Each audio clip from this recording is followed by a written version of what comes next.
I think we're going to be pretty full this morning, so take every seat that you can, and we'll be ready to go in a few minutes.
Okay, if you could please take your seats, we're about ready to go.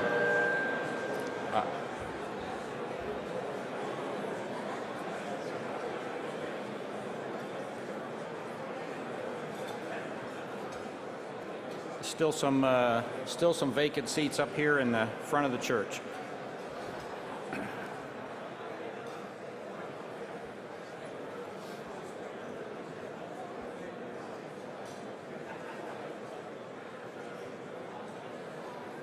Okay, good morning and welcome to Session 5. I want to welcome all of the family and friends of everybody this morning, and I want to say that, boy, are you in for a treat this morning. If you haven't already looked at the program, we have an amazing set of papers today, and I think the session this morning may be one of the best sessions I've ever seen at SETP. I'm very excited about it. Before we get going, we call this session Reflections. Historically, at the symposium, we have 1.5 or 2 days worth of technical papers where people come forward that are doing current testing and by the current test pilots and explain to the community what they're doing, what problems they've had, pass on lessons learned so everybody is a lot safer. They can be fairly technical. There are even data charts occasionally. And then historically we have had the Saturday session where we invite family and friends to come and we go back to what we used to call oldies but goodies. Historical papers given by legends of this profession that have always been just amazing.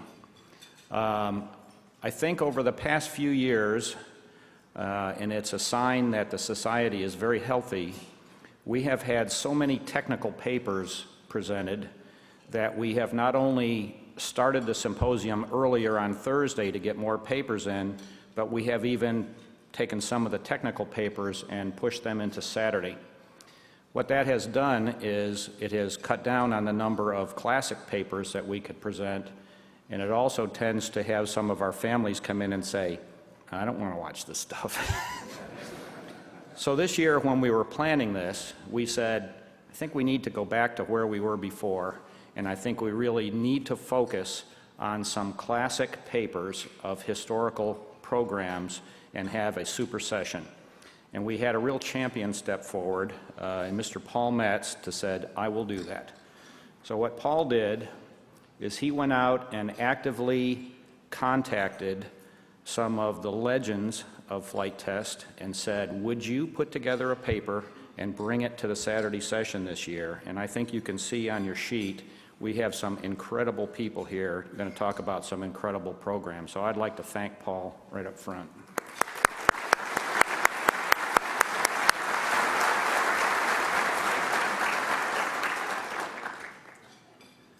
So let me introduce Paul. He has done a few things in the business. He's a fellow of the Society, a past president, Kinchlow Award winner. Started out with some operational experience in the Air Force in the F-105. Went to Air Force Test Pilot School where he was a distinguished graduate. Had some test experience in the F-5. Was an instructor at the Navy Test Pilot School. Then went on to Northrop where he did some testing in the F-5 and the F-20. Had a few other small things on his resume, first flight in the YF-23, did some B-2 work. He was the Lockheed Martin chief test pilot for the F-22, took that program through, and then went on to be the first vice president for the F-35 integrated test and evaluation. So Paul has done a few things. And I can't say enough about what he has done to pull this together. It has been absolutely no work for me, which was wonderful. Got everything together, everything's on track. So without further ado, let me call Paul Metz up here.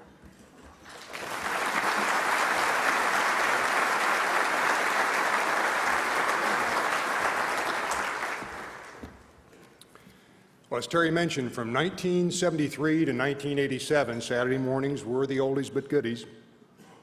And we had many distinguished folks, some of whom are no longer with us, give some wonderful papers on very legendary test programs.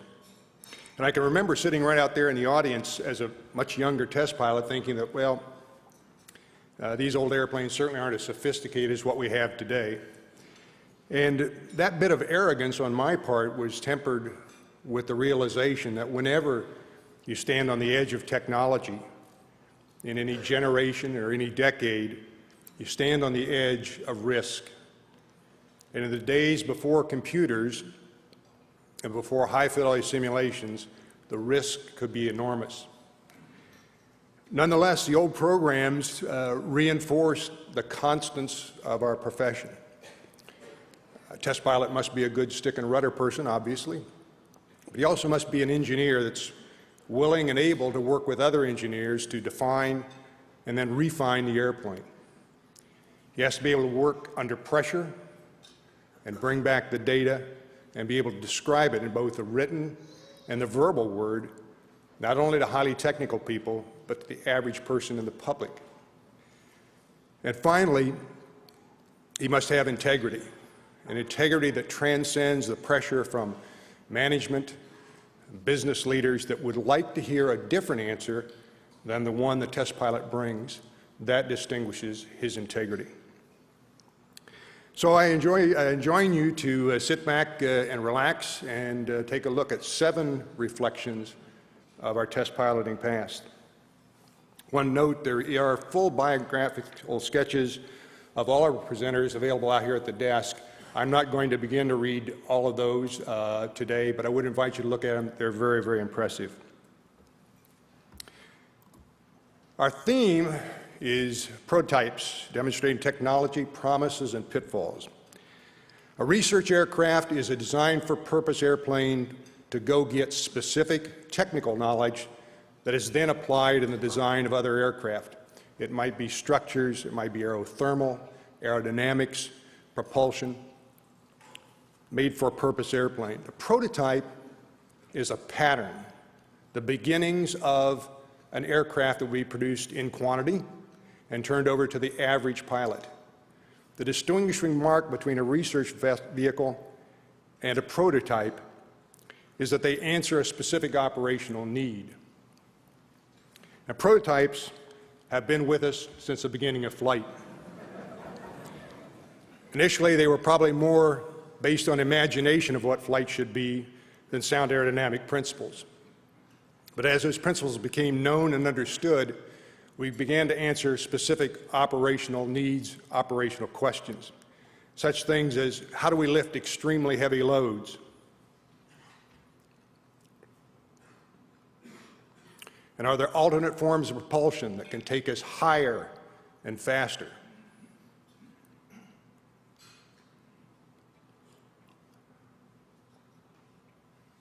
And the holy grail of aviation, how do we marry the vertical flight of a helicopter with the speeds of a fixed-wing aircraft? This is probably the most prototyped and most explored concept in our aviation history. How do we take short-range fighters and escort long-range bombers? And how do we work over vast expanses of ocean without an airfield and repair facilities available to us? Well, these and the 7 you're going to hear today have certain common traits to them. The engineers and the pilots knew they were going to operate in an oxygen-nitrogen atmosphere, be subjected to 32.2 feet per second squared pull of gravity. The pilots knew very well their airfield and the surrounding terrain, and they knew they had to make a successful takeoff and landing on that first flight. All of them share this characteristic except one. And suppose you had to build a prototype here on Earth that would not fly in an oxygen-nitrogen atmosphere, would be subjected to only 1/6 the pull of gravity. Your airfield had never been seen or visited by a human being. And to be successful, you had to make a landing followed by a takeoff.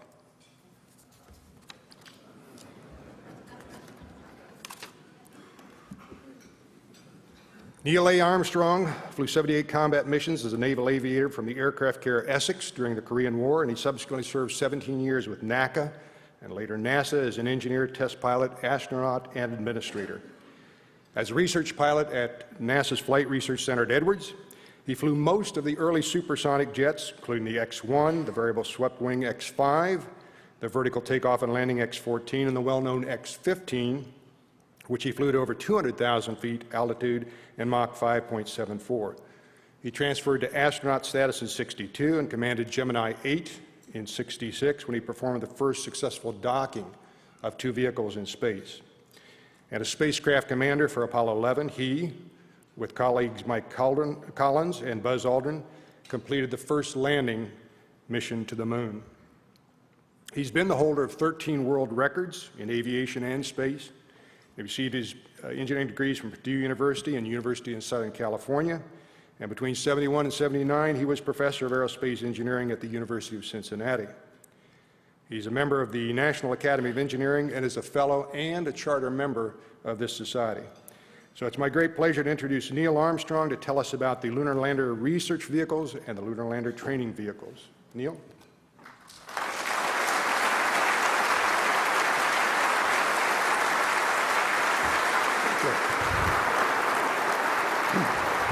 Thank you very much. Thank you, Paul. Good morning to all of you. The very first SETP symposium was held precisely 1/2 century minus 1 week ago. On that Saturday, the last day of the conference and the day of the first annual SETP banquet, the Soviets launched Sputnik. Americans were thunderstruck. Almost immediately here in the US, there were serious talks about going to the moon. In the military, in the National Advisory Committee for Aeronautics, NACA, and in various industry advanced project groups. As a result of testimony that had been given by a variety of experts, Congress was expressing substantial interest. Even before John Kennedy was elected, the House Committee on Science and Astronautics, in their 1960 report, recommended that, quote, a high priority program should be undertaken to place a manned expedition on the moon in this decade, end quote. NASA's 10-year plan at the time was to target a lunar landing after 1970, although their own studies indicated it could be done earlier. Soon after President Kennedy's call to go to the moon in 1961, a number of researchers in government and in industry began to think about the various aspects of a lunar flight. Among them were a few engineers at NASA's Flight Research Center, FRC, now Dryden at Edwards.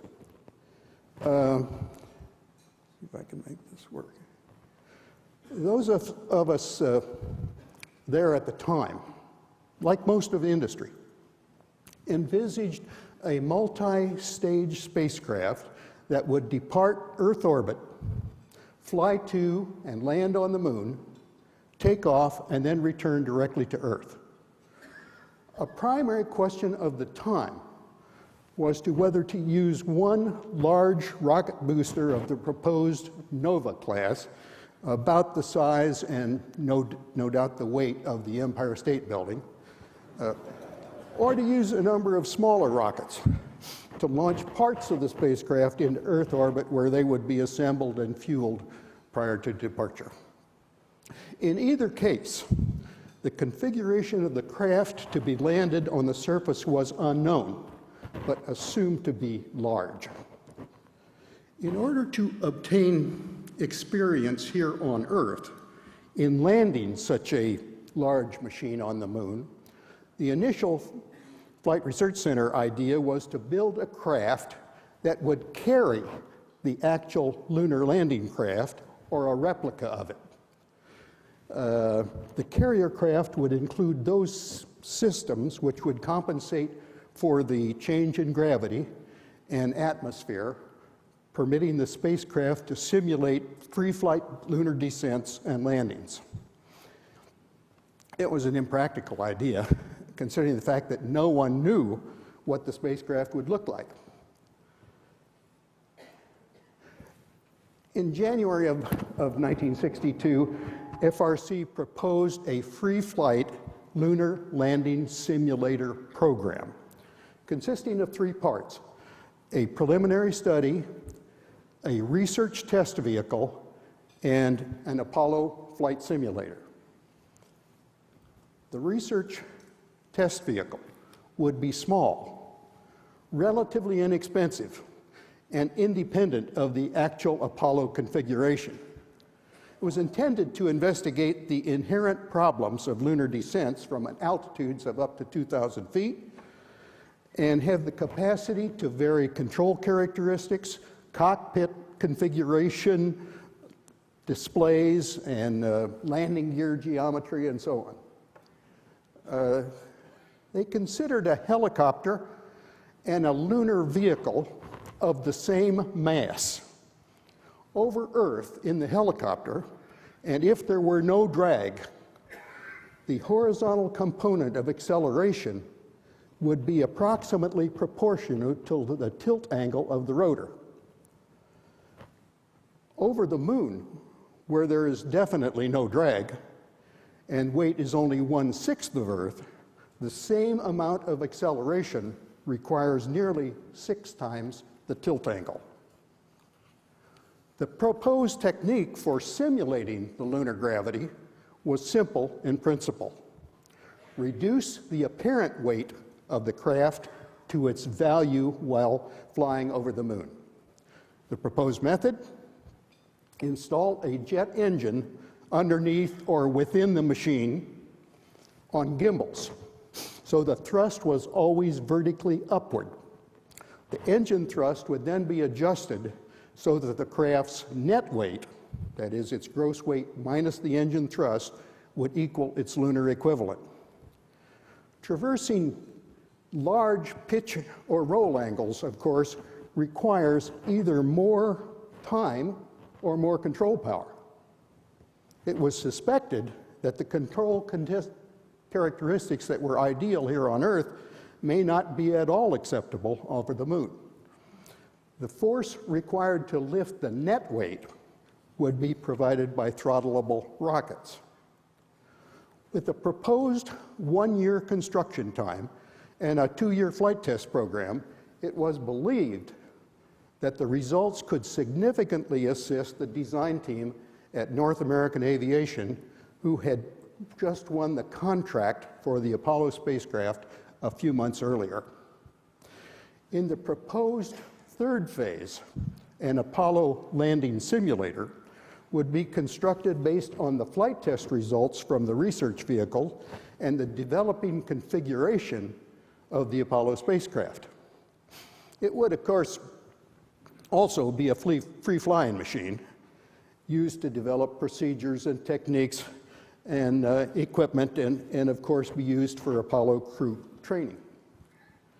The research test vehicle was estimated to cost about $2.5 million, and a full-blown Apollo simulator about 12. At that same time, at NASA's Langley Research Center in Virginia, a small group of engineers, including John Hubel, were devising a new concept, lunar orbit rendezvous. It was a revolutionary idea, using only one big rocket to launch 2 spacecraft modules, one designed for flying from the Earth to lunar orbit and around the moon and then back to Earth, a second lightweight craft designed specifically from descending to the from lunar orbit to landing on the moon, returning to lunar orbit, and then be discarded. Considering that the United States had not even put a man into orbit, the idea of rendezvousing 2 separate manned machines in lunar orbit was thought by many to be ludicrous. But the advantages were tempting. No requirement to launch that monster, build that monster Nova rocket.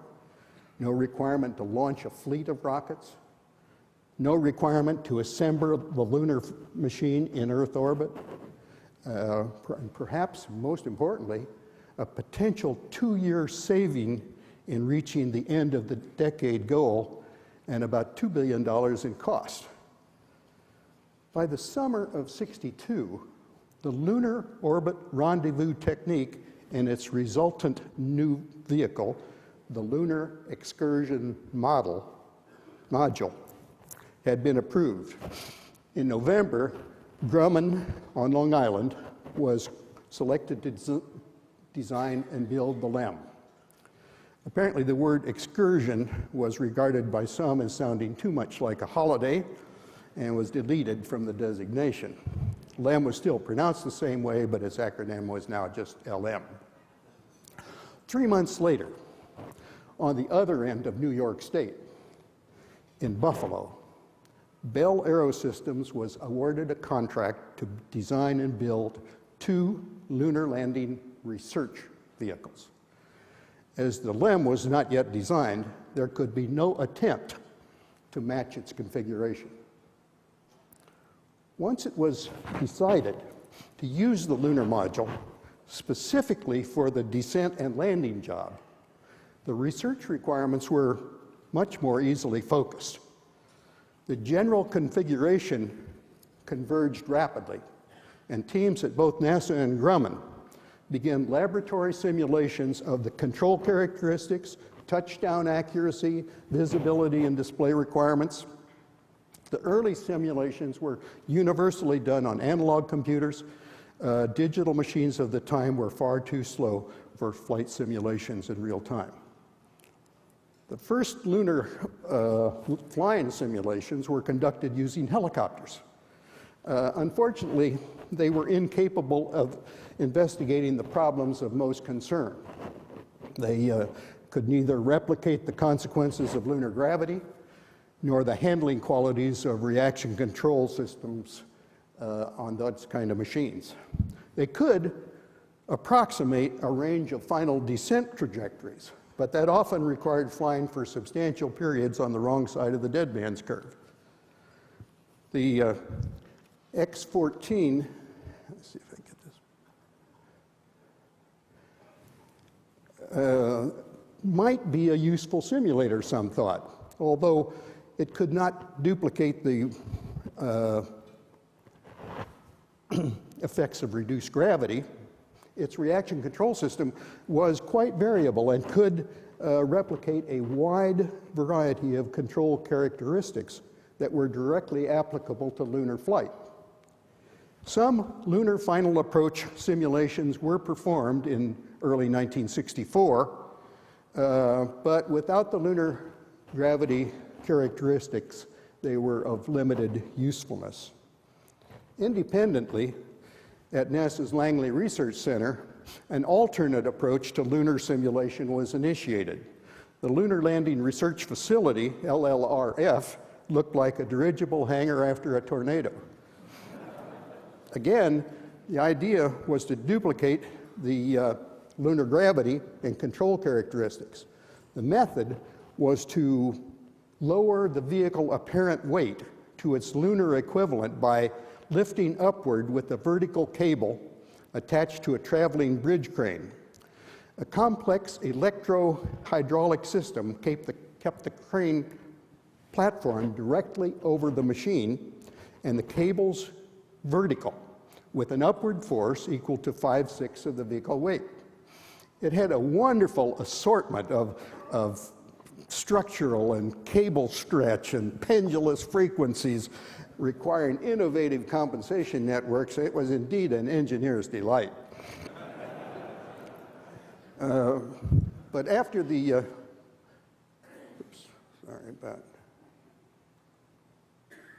after the kinks were worked out, it worked reasonably well. The flying volume, 180 feet high, 360 feet long, and 42 feet wide, was limiting, but it was adequate to give pilots a substantive introduction to the lunar flight characteristics. Because the cable system could be frozen at any time, it did permit flying into marginal conditions that would not be attempted in a free flight vehicle. At Buffalo, the LLRV, the Lunar Landing Research Vehicle, was taking shape, but encountering significant cost overruns. NASA FRC was unable to get enough money from the Apollo program, and so it happened that the components were shipped to Edwards, and the NASA team, with some assistance from Bell, assembled the vehicle, installed the systems, and performed the component and systems checkouts. As flight operations neared, they moved the entire operation to Edwards South Base, where there would be a minimum of ground and airborne congestion.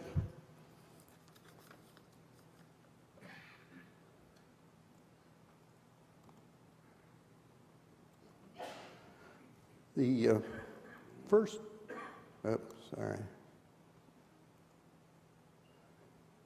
flight of the LLRV in October of '64 was flown by Joe Walker. First liftoff was what you might call tentative. The second was considerably smoother. On the third, a failure in the control system electronics put the machine in backup mode, creating limit cycling in all axes. The offending relay was replaced, and that failure never reoccurred. On the second flight, a manhole cover lifted and sailed by the LLRV struts, leg struts, as it was flying over. The manhole covers were soon welded down in the flight test area. During the following, oops, this went back. Let's see. Sorry.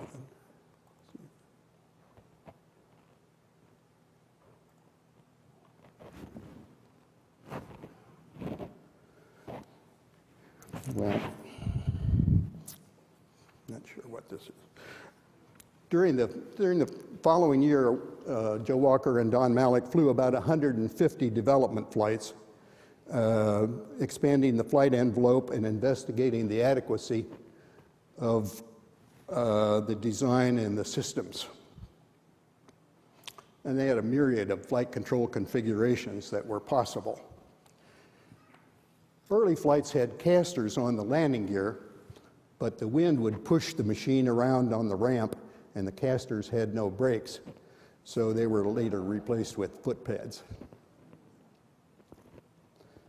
This is usually the part of a flight test program when the unexpected is commonplace. The LLRV was no exception. Modifying or fine-tuning the various systems was a common occurrence. The devil was in the detail. Sorry. And I want to get a little help from the booth back there and get up to the right slide.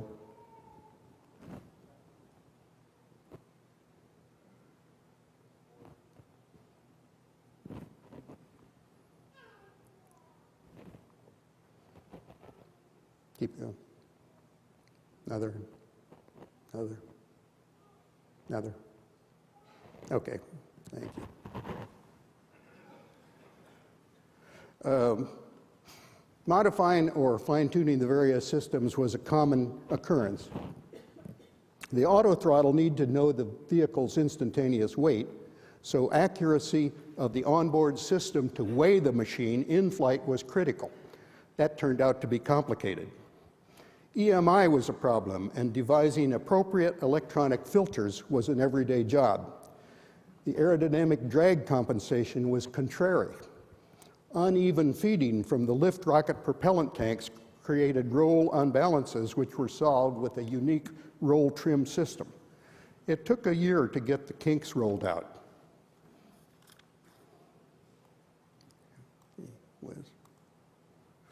The flying bedstead could be flown as a conventional VTOL, if there is any such thing, with the jet engine gimbals locked in position and the jet engine providing all the lift. The engine was a vertically configured version of the GE CF700, a J85 core fitted with an aft fan. It had 4,200 pounds of thrust at 87 degrees Fahrenheit, which provided a thrust-to-weight ratio of 1.05. On hot days at Edwards, the thrust-to-weight dropped below 1, and the lift was delayed until some fuel was burned off. But the turbofan performed flawlessly throughout the entire program. In the lunar simulation mode, the engine, mounted in a double gimbal, was aligned to the local vertical, and thrust automatically adjusted to reduce the apparent weight of the LLRV to its lunar equivalent. The engine's angle could additionally be modulated to compensate for aerodynamic drag, and the throttle adjusted to counteract vertical drag. When in the lunar simulation mode, lift was provided by a pair of throttleable 500-pound max thrust rockets fixed to the fuselage outside the gimbal ring. The monopropellant was a 90% solution of hydrogen peroxide.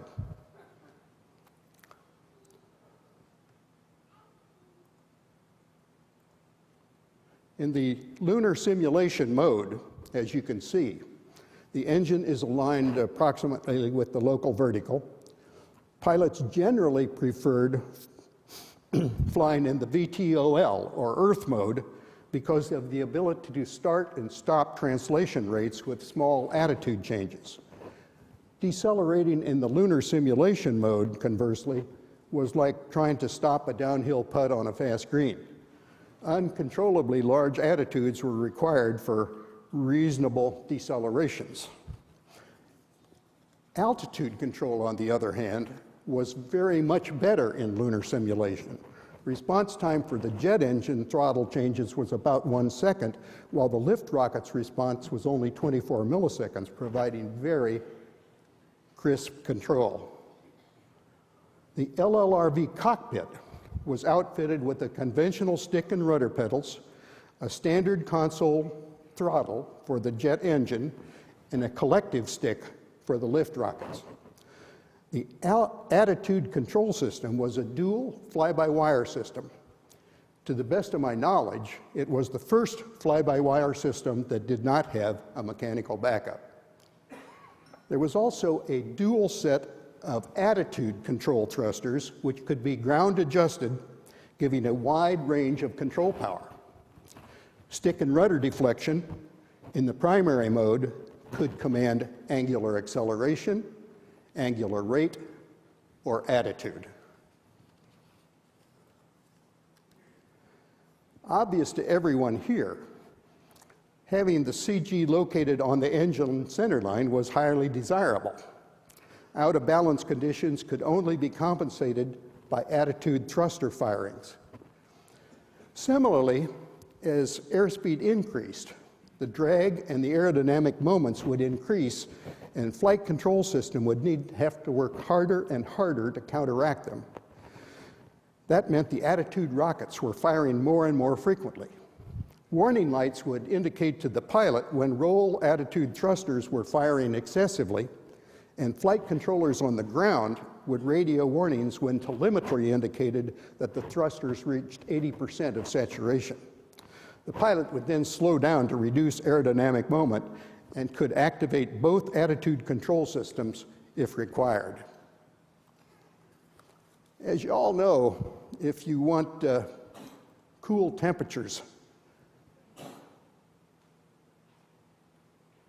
and calm winds in the desert, early morning is the time to fly. It was perfect for the LLRV. High thrust and smooth air. The lunar landing research activity was conducted in 1966. Don Malik and Jack Kluver flew about 50 flights, many of which focused on determining the optimum control characteristics of the lunar module.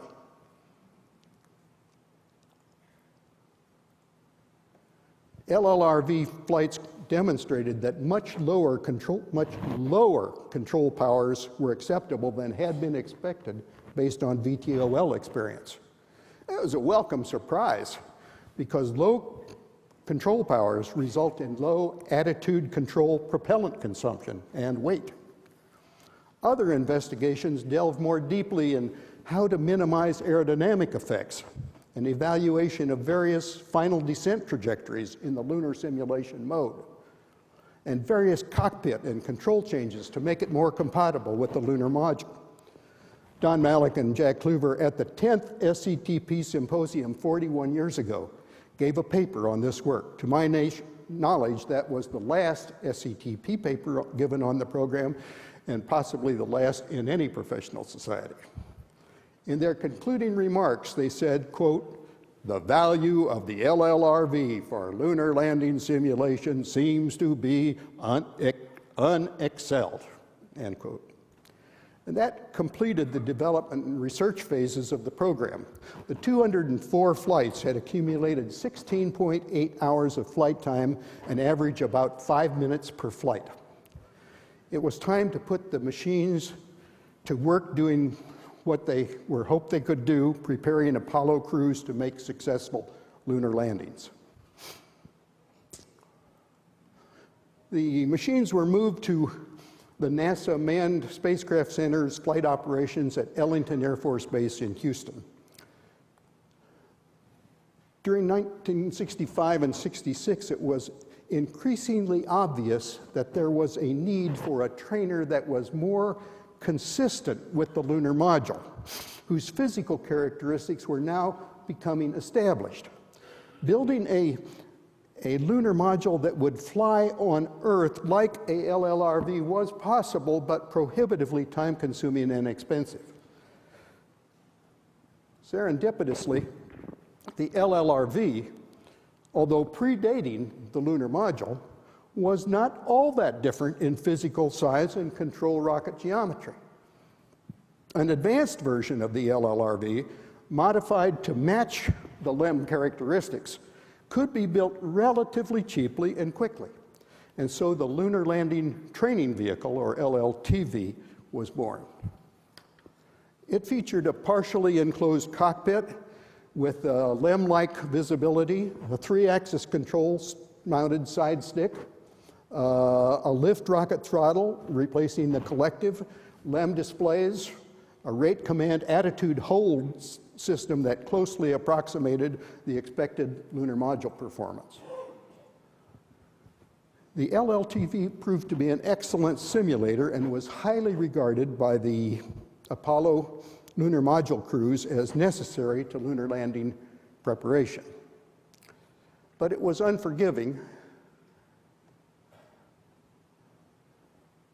3 of the vehicles were lost. One due to a loss of propellant pressurizing gas, one when wind shear produced aerodynamic rolling moments that the control system couldn't handle, and one due to a primary electric system failure where the switchover to the backup system failed. The Weber ejection seat could operate successfully at 0 altitude with a 30 foot per second downward vertical velocity, the best performance of any seat up to that time. NASA management was forever worried about the reliability and safety of these machines and continually wanted to shut them down. But the pilots insisted they were vital to lunar landing preparation, and they prevailed. Oops.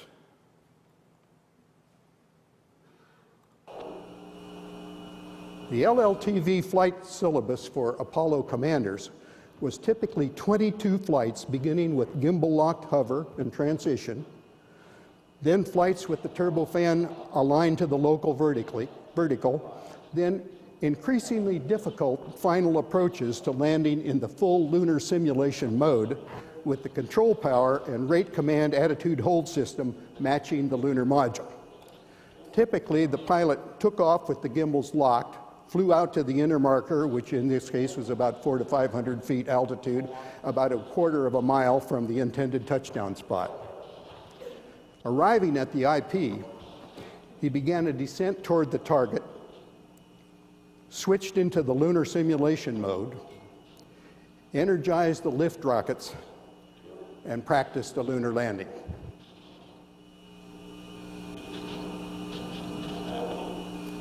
Often, they would change the desired touchdown point in mid-approach to add more complexity to the task.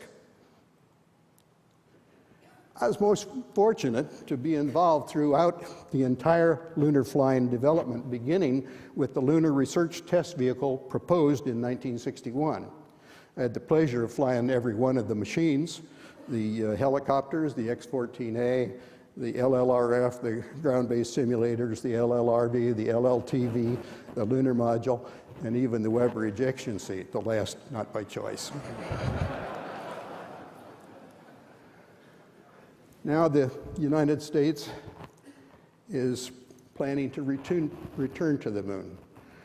Perhaps, as Jeff Williams reported yesterday, as early as 2018 or shortly thereafter.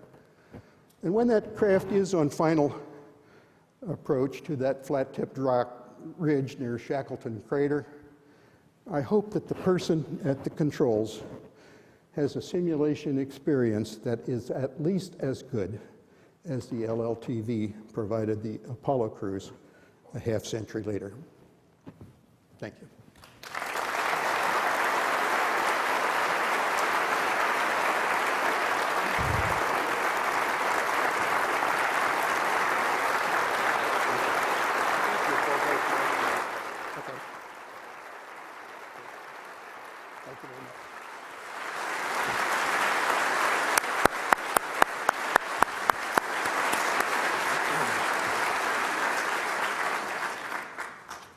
If you don't have questions for Neil, you weren't paying attention. I know I certainly do, but in the interest of time, we're going to press on with the program, and I'm sure you can catch him some point later and ask him those questions.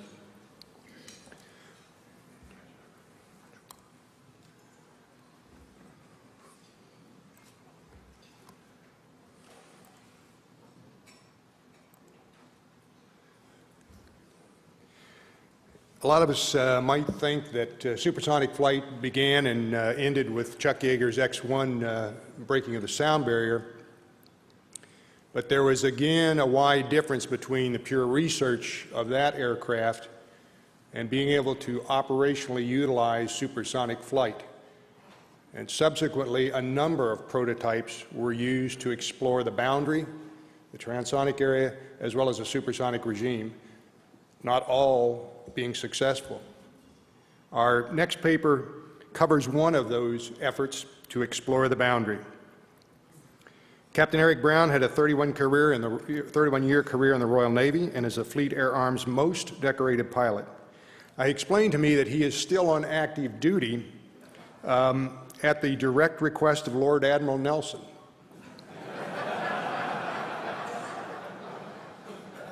You might want to talk to him about that. He became a test pilot in 1942, served at AAE Boscombe Down before being appointed Chief Naval Test Pilot at the Royal Aircraft Establishment in Farnborough. In the next 6 years, he commanded the enemy aircraft flight, the high-speed flight, and finally the prestigious aerodynamics flight. During the Korean War, he served 2 years as a test pilot at the U.S. Naval Air Test Center at Patuxent River. And while in his appointment as head of the British Naval Air Mission to Germany from 1957 to 60, he was seconded to the Focke-Wulf Company for a spell as their test pilot. In his flying career, he has flown a world record, and listen to this. When I quote this number, it is not the Spitfire Mark 1, Mark 2, Mark 5, Mark 9, Mark 16, Mark 20, and that's counted as 5 different airplanes. All those airplanes which he has flown, Spitfires, is one airplane of a total of 487 basic types of aircraft, and made a world record 2,407 aircraft carrier landings in fixed-wing aircraft. He's the past president of the Royal Aeronautical Society and honorary fellow of the Society of Experimental Test Pilots, and a master pilot of Russia. In 1995, he was inducted to the U.S. Navy's Carrier Aviation Test Pilot Hall of Honor, and he's the only non-American to receive this accolade. So it gives me great pleasure to introduce Captain Eric Brown and crossing the boundary with a de Havilland 108 Swallow. Eric?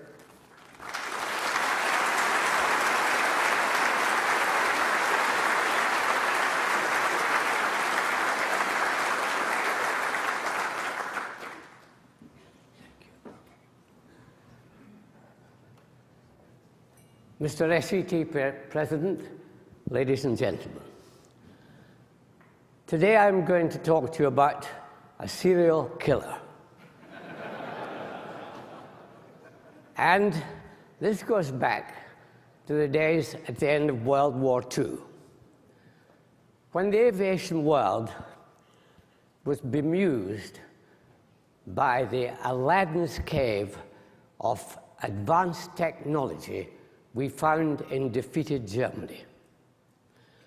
And it was also besotted with the quest to reach the holy grail of supersonic flight.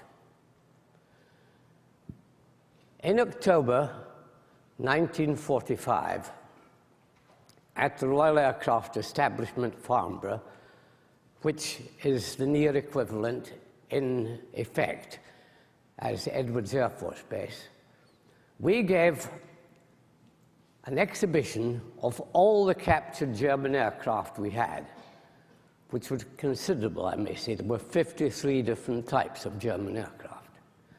And we gave flight demonstrations of those aircraft at the same time. I remember it well, because in those demonstrations I flew the ME-262 and the Heinkel 162. Now, the de Havilland, de Havilland, of course, being one of our great aircraft manufacturers in those days, they were present, their design team, and they were very impressed with the aerodynamic shape of the Messerschmitt 163, the rocket interceptor. Could I have the first slide, please? Now, this is a combat photo because I thought it illustrated to you what a strange shape it was in the sky in those days. It was a tool of desperation, in my opinion.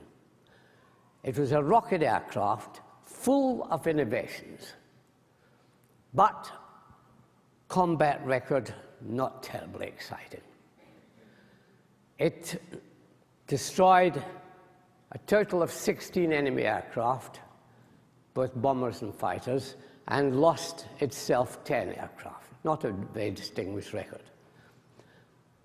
However, the de Havilland team were obviously impressed by this aerodynamic shape, and they had the feeling that they could enhance this shape and take it to a point where they could probably attack and break the world speed record and possibly attain supersonic flight. Now, the very next day after they visited that exhibition, they started out work on the design of the de Havilland 108, which was going to be as near a copy of the 163 as possible. But it would not be rocket-powered, it would be jet-powered. And this particular aircraft, some wind tunnel tests were made by Farnborough before it was ready for flight, and they warned that this aircraft would have a tendency to Dutch roll at low speeds and would be very, very difficult to recover from a spin. With that in mind, de Havilland built two models, one called the low-speed model and the other the high-speed model. Could we look at the low-speed model first, please? Now, that was the low-speed model, TG283. Now, that aircraft had, on the leading edge, running out for 35% of the span, fixed slots, which, as you know, can alleviate poor stalling or spinning characteristics. The 163 had similar slots, so that was a straight move in the same direction. In addition, this aircraft had, as you see, swept wings of 43 degrees. The ME-163 only had sweep back of 23 degrees. The tail was also swept back because the 163 was a semi-tailless aircraft. It had a vertical tail, but here we have a swept back tail on the DH-108. At the same time, as this aircraft was building, the high-speed aircraft was also building. And it was almost ready about the same time.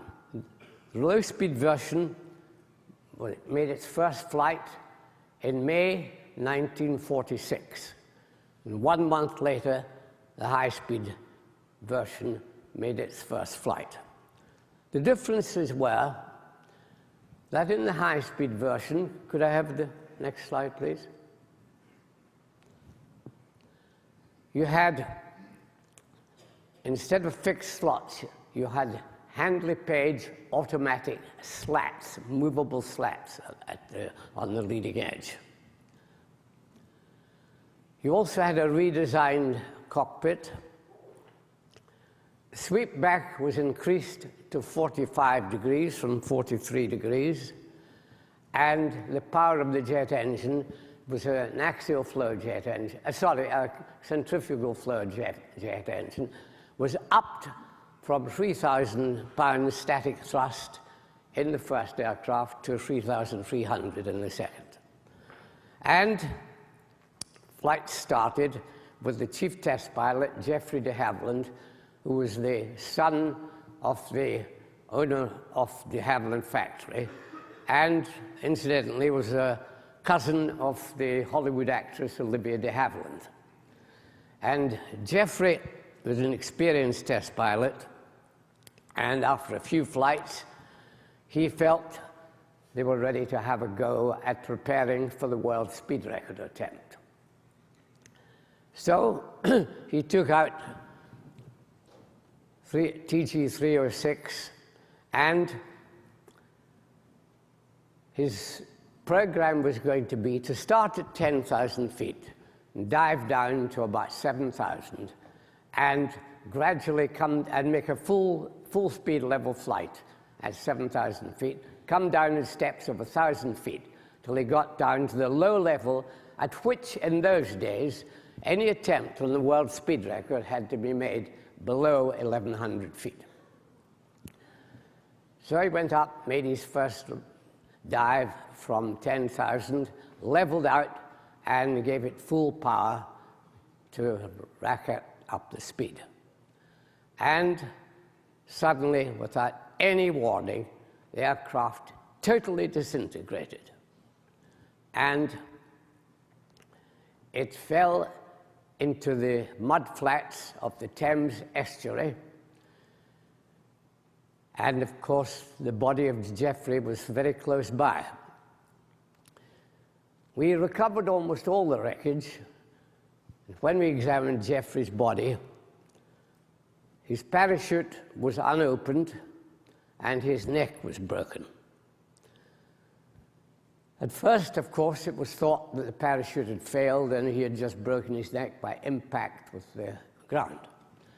But post-mortem showed that this was not so, that in fact the parachute was working absolutely perfectly and Geoffrey's neck had been broken in flight. So it was back to the drawing board. It was not a big hiatus while we considered the situation. We realized this area had got to be tackled. And it was decided to build another high-speed version with a considerable number of modifications, and we would conduct eventually accident investigation into finding out what really happened. The next aircraft varied quite a bit from this one, not in shape, but in some details. Could we have the next slide, please? This was VW-120, the third high-speed version. It had a more pointed nose and an elongated nose. It had a lower profile cockpit canopy shape. And indeed, the cockpit canopy was actually metal.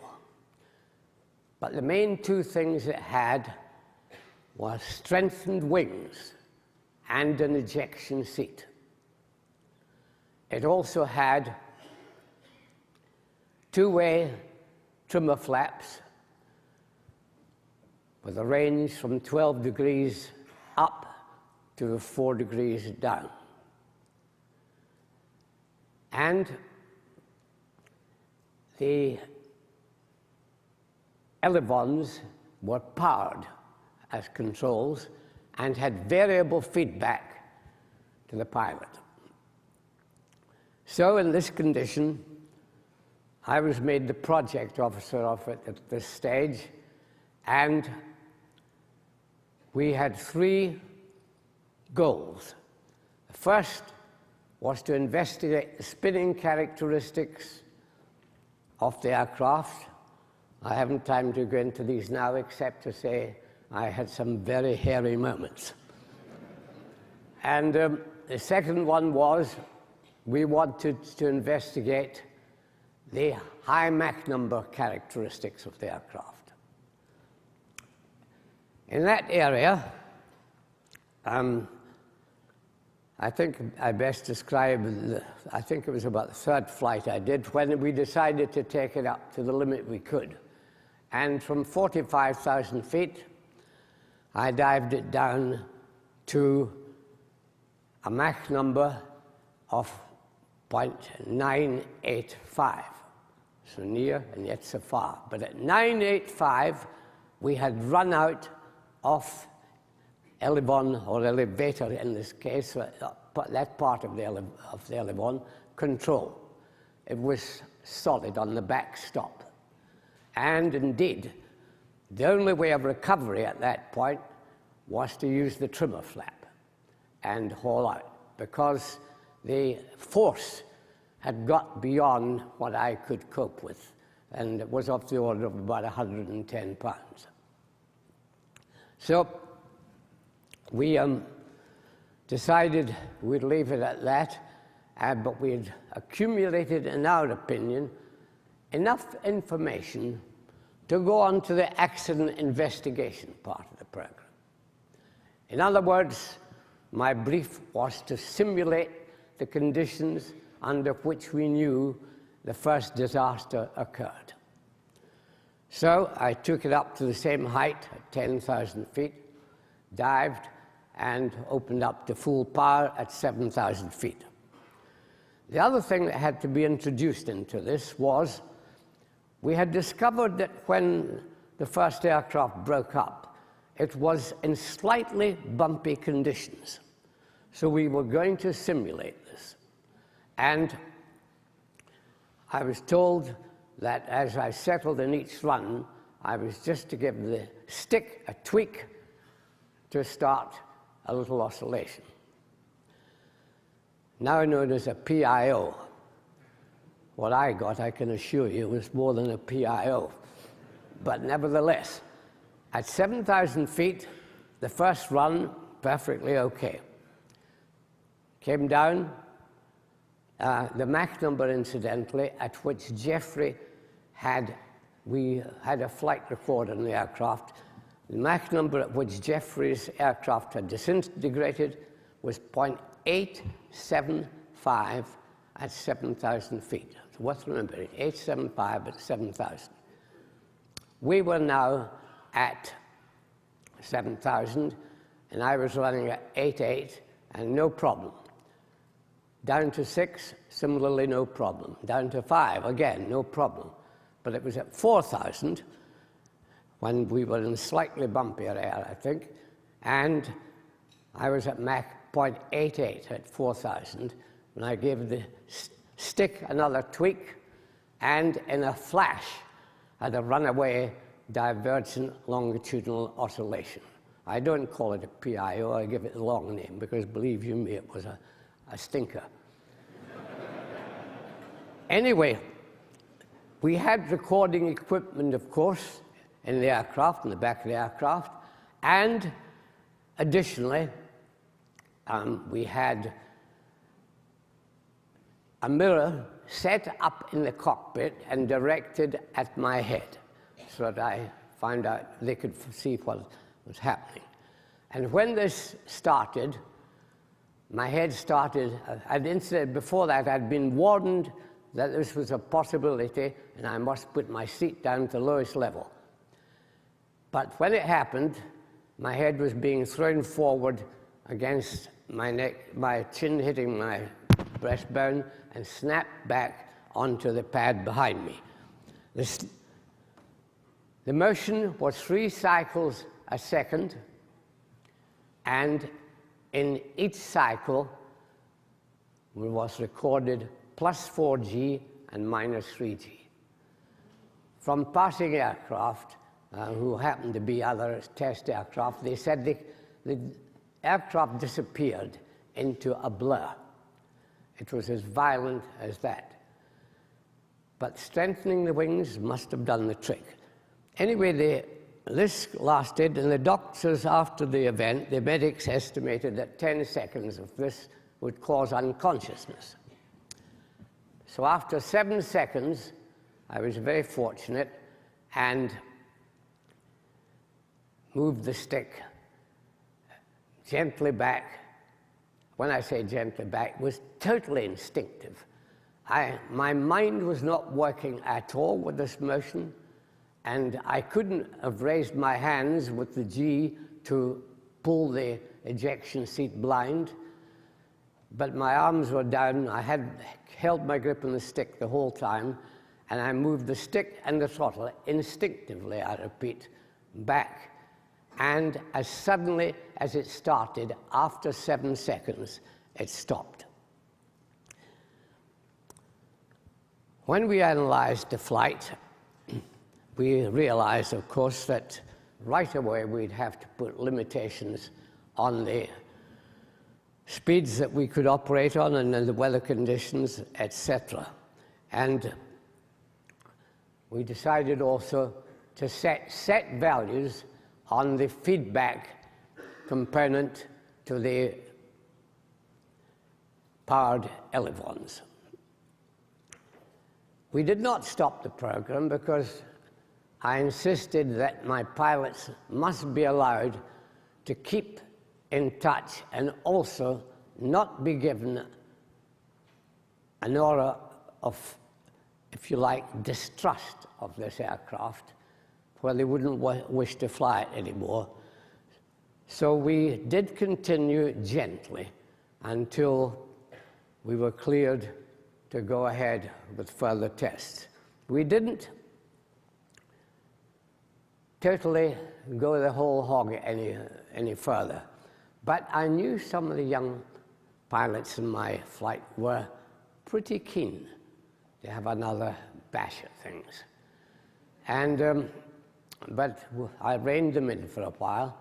When I left the project, I had trained 2 pilots specifically in aeroflight, one on the high-speed aircraft and the other on the slow speed.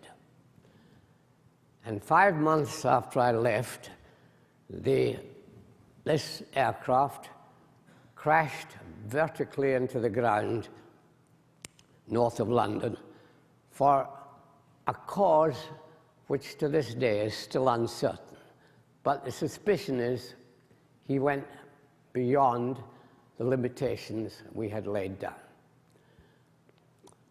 2 months after that, the slow-speed aircraft was carrying out spinning trials, and this was very difficult because the aircraft had a very flat spin, and we had spin parachutes attached to each wingtip, and these could be streamed in the event that you couldn't recover normally from the spin. And when the spin looked as if it was unrecoverable from, he streamed the parachutes, but unfortunately only one streamed. It failed, and he went into the ground still in a flat spin. That was number 3, demolished. Now, what had we done wrong, or what had the design team done wrong? Well, it's well known that tailless aircraft, in this case semi-tailless, have poor damping and longitudinal pitch. But I had a chat with Dr. Lippisch, who had been the actual designer of the ME-163, and he said the reason his aircraft flew so well, I've flown the ME-163 quite a lot, and it is a beautiful aircraft in flight. It is not very beautiful in compressibility work. It, at Mach 0.84, which is its critical limit, it will suddenly, if you attempt to take it any further, go into what you here in America so spectacularly describe as a graveyard dive. And so it is a very touchy airplane, but the normal flight characteristics are quite delightful. So, but Dr. Lippisch felt that if we got the CG forward and made sure it was always forward in such a design, it would more or less cancel out the longitudinal, the effects of, not, it doesn't actually cancel out, but it cancels out the general effects of the longitudinal pitch. Well, time has moved on, and I think we've found that nobody has ever really cured this failing in tailless aircraft. Today, if you look at the B-2, it depends heavily on synthetic stabilization. It is not going to fly nicely of its own accord. And the stabilization has to be at least duplicated. I understand that on the B-2 it is sextuplicated, which goes to show how seriously the whole thing is taken, and quite rightly so. So we've learned a very hard lesson very early on, and it set back tailless designs for quite a while. Now we've overcome that. But I've just a minute or two left, and I'll just quickly mention the hairiest episode I had with the spinning trials. Both the ME-163 and the DH-108 had a very severe stall. And by severe, I mean at the stall, which virtually occurred without warning, it flicked over to about 90 degrees, and sometimes actually inverted. And when it did so, there was an immediate tendency to go into a spin. I was told to try and keep the wings level by holding the other wing, holding up the wing that wanted to drop at the stall. And I did this for about half stick movement in the other direction, but when the stall occurred, it went with a bang and straight into an inverted spin. Now, hanging under the airplane, I had, for stalling trials, a thing called the trailing static, which is 100 feet of quite thick rubber tubing, and with at the bottom a pitot, which looks like a small bomb. And this is to give airspeed readings clear, totally clear of any turbulence of the aircraft. But when she snapped over into the inverted spin, this trailing static wrapped itself around the fuselage. So there I was, nicely trussed up like a chicken, and, and going downhill. Now, happily, the spin inverted was much easier to recover from than the normal spin, because in the normal spin you are, of course, in a very flat attitude, and your nose is cocked up, and therefore your tail is blanked off by your fuselage, and you don't get much effect out of the tail for directional control. In the inverted situation, of course, I sound like a Battle of Britain fighter pilot here. In the inverted situation, you have your nose down, your tail up here, clear of the fuselage, and it's normally easier to recover from the inverted spin. But with the tube wrapped around the tail, around the fin and the rudder, it was absolutely locked for a while. And it is amazing. It goes to show in extremis what the human body is capable of. Because I'm a small guy, as you can see. And I pushed on 120 pounds on that rudder to stretch this tube, which on the ground you couldn't budge it. Two men playing tug of war could hardly move it. But by doing that, managed to get it to at least recover from the spin, and brought the trophy home. They presented it to me, and I was very happy to present it back to them.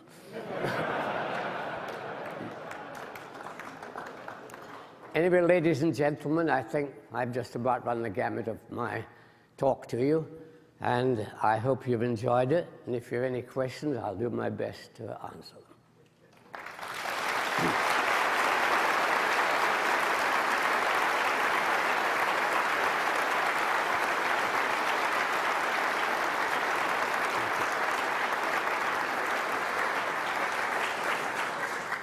Anybody have a question for Captain Brown?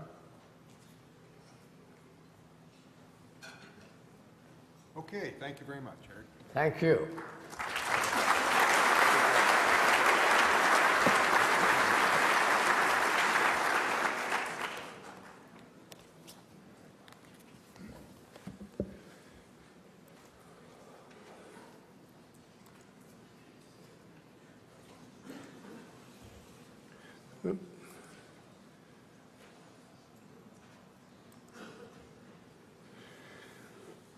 One offshoot of prototyping is a unique entity called competitive prototyping, sometimes called a fly-off, but it's a chance to look at two answers to an operational question and determine which technology has the most promise for a production vehicle.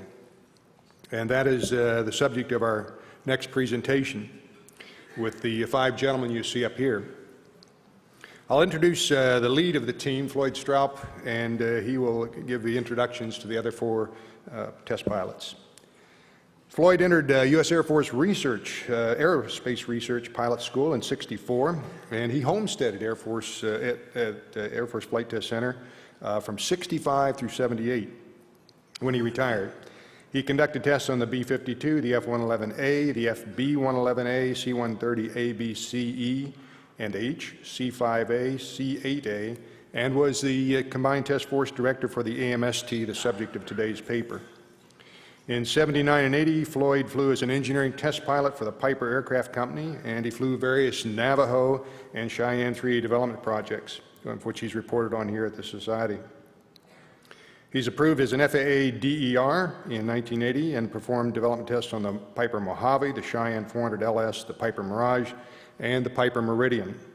He was also the project pilot for development and the certification tests on the de Havilland-8, which is used as an Air Force airborne platform, the E-9A. Floyd has been real instrumental in this society. He formed the Southeast section, and he served as the chairman, vice chairman, and secretary of that organization, and made several section presentations on general aviation projects. Floyd is a fellow in the society, and it gives me great pleasure to introduce the AMST team talking about competitive prototyping of the YC-14 and YC-15. Floyd?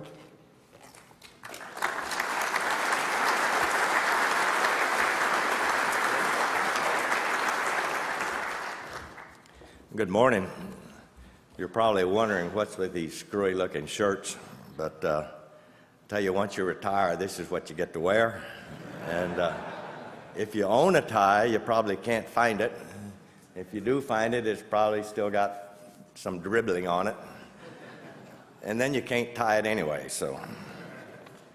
Anyway, the AMST came about because of a DOD initiative on prototyping of the early '70s, Packard Commission.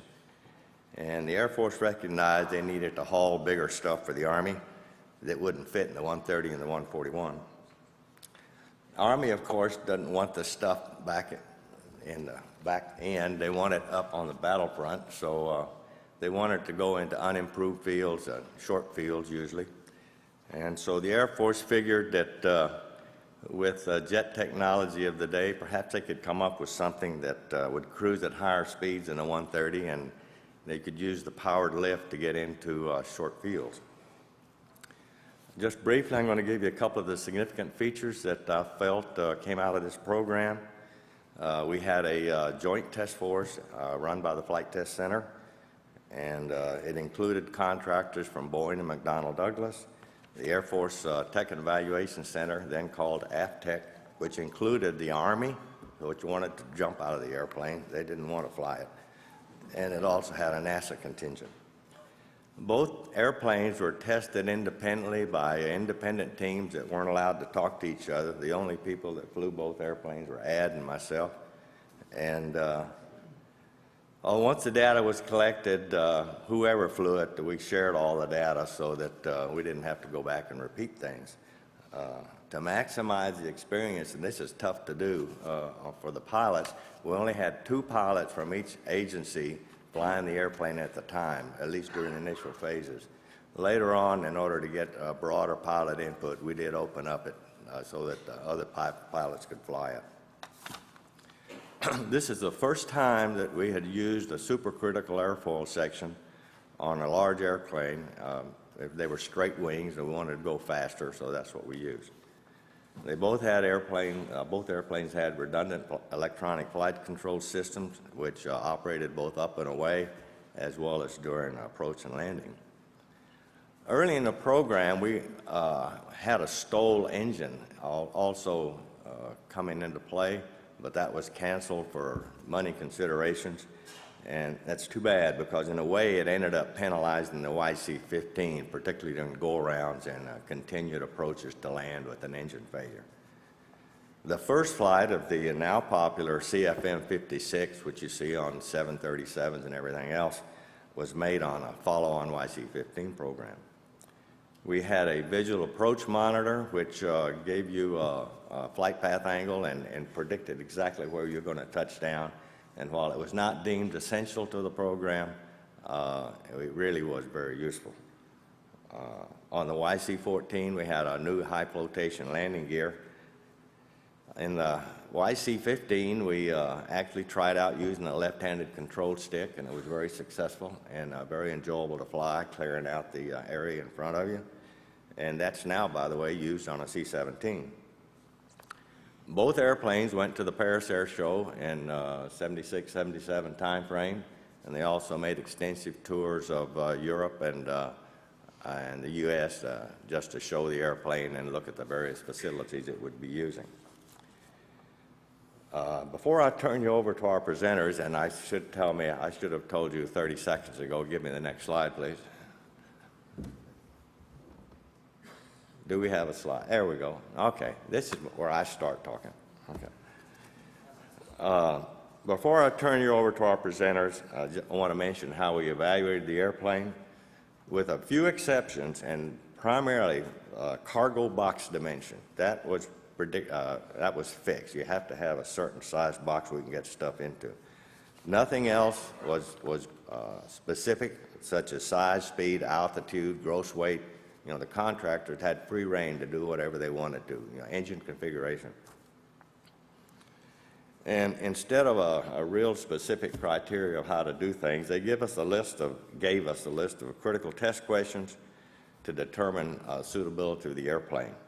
Once we had a limited airworthiness envelope cleared, then we were good to go to try to answer these critical test questions. And can I have that next slide? You guys can read probably better than I can.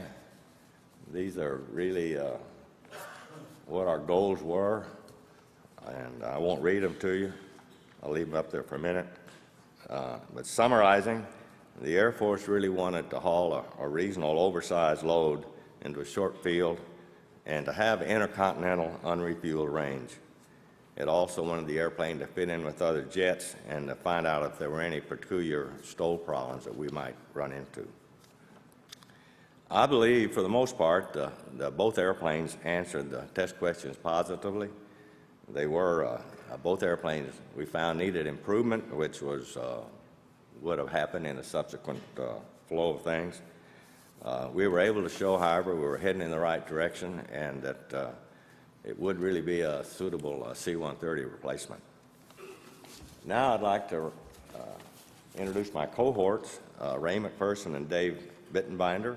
They made the first flight on the YC-14, and they flew much of the ensuing development work. And after them, Ad Thompson and Bill Casey will talk about the YC-15. Ad followed me as JTF director, and he flew both 14 and 15. And Bill, after flying the YC-15 heavily, was critical in the development of the C-17.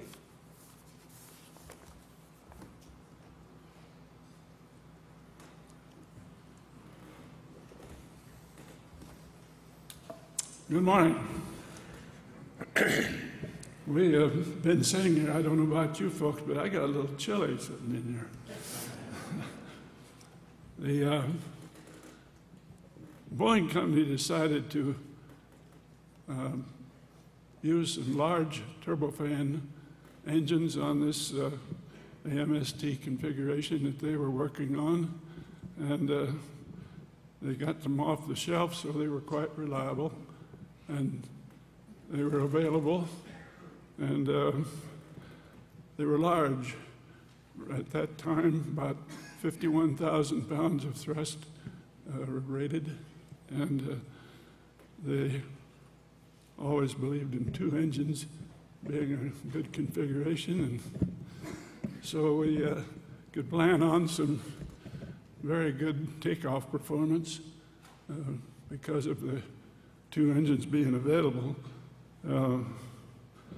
This thrust-to-weight ratio that we got out of the STOL configuration, the gross weight that we were at, gave us about 6/10, which is pretty reasonable in those days. We could keep up with most jet fighters and climb and that sort of thing. But, I don't think I've ever talked to a pilot that didn't like a lot of thrust-to-weight ratio. It really helps.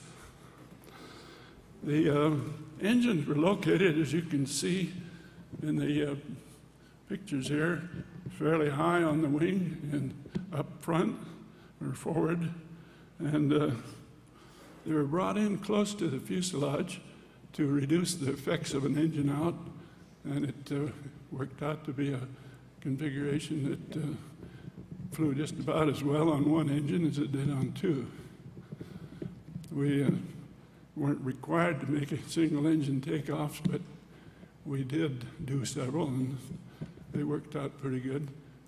Our distances got a little over 2,000 feet, however. We got up in the order of 2,500-foot takeoff runs that still flew pretty good on one.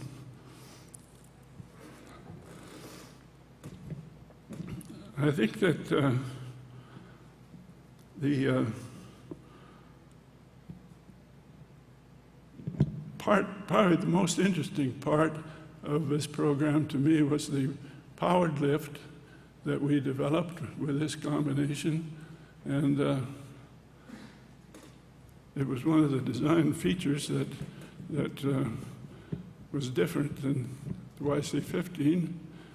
We ended up doing what we call blowing the top of the wing, and we had next slide. Forward about two. Next one. Next. There you go.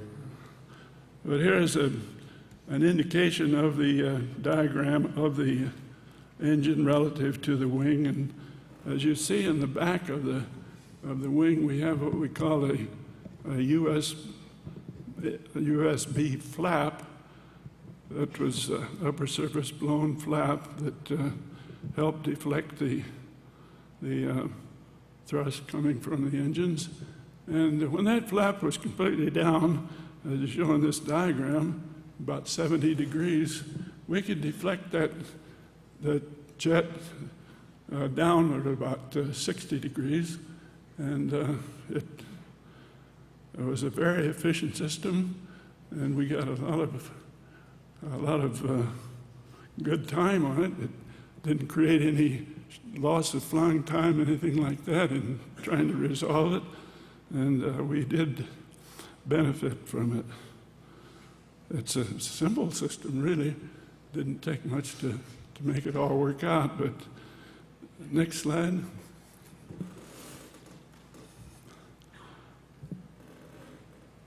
The other part of the system that was kind of different, I guess I'd call it different, was the flight control system.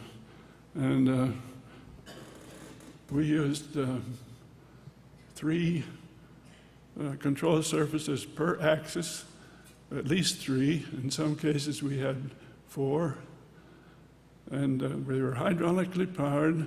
The pilots controlled them mechanically through cables, but we also had the digital electronic flight control systems that stimulated stability augmentation, and it gave us a chance to look at this control wheel steering attitude hold feature, which worked out very well on the airplane. The pilot could use his control normally, but as soon as he would center the column or the stick or the wheel, the airplane would hold that particular attitude. It was kind of like being on an autopilot all the time. It held good platform stability, and the stability augmentation that went into it made it ideal for handling qualities. Next slide. The stall mode was the only place that we used this USB flap, and we didn't use it for takeoff, for instance. And it was on the back side of the thrust required curve, so it allowed us to get a little lower speeds on our approach. But the USB flap was a fiber wire flap that was modulated to maintain the speed hold, and the throttles were modulated to hold angle of attack, or you might say lift margin, and it made it a front-side flying airplane was when we used that USB flap. It eliminated any technique that many of you spent time on, I'm sure, learning to fly on the backside when you were trying to slow down. Turned out to be a very easy airplane to fly, and there was practically no STOL training to speak of in accomplishing the tasks. Next slide. Here's just a real quick look at the diagram of the control surfaces, and you'll see that the ailerons are pretty much the standard type ailerons. The spoilers were divided into two groups, and we used those spoilers for lateral control as well as speed brakes. They were fairly common at that time, and they worked out very well. You'll notice that the leading edges were protected with leading edge flaps pretty much all the way out. And the USB flap was located right directly behind the engines. The rudder was the three-section rudder, and you'll notice that it's geared rudder as well as the elevator being geared. That made it for a little more efficient at low speeds. And just for, I guess you might say, manufacturing purposes, all of these systems, all of these control surfaces were identical. We could use them in any particular position. And rudder, for instance, it took care of whichever position you want to put it on. It's just a matter of manufacturing costs. Next slide. Okay, flight test planning and the areas of emphasis were obvious: STOL, takeoff, landing, engine failure, cruise performance.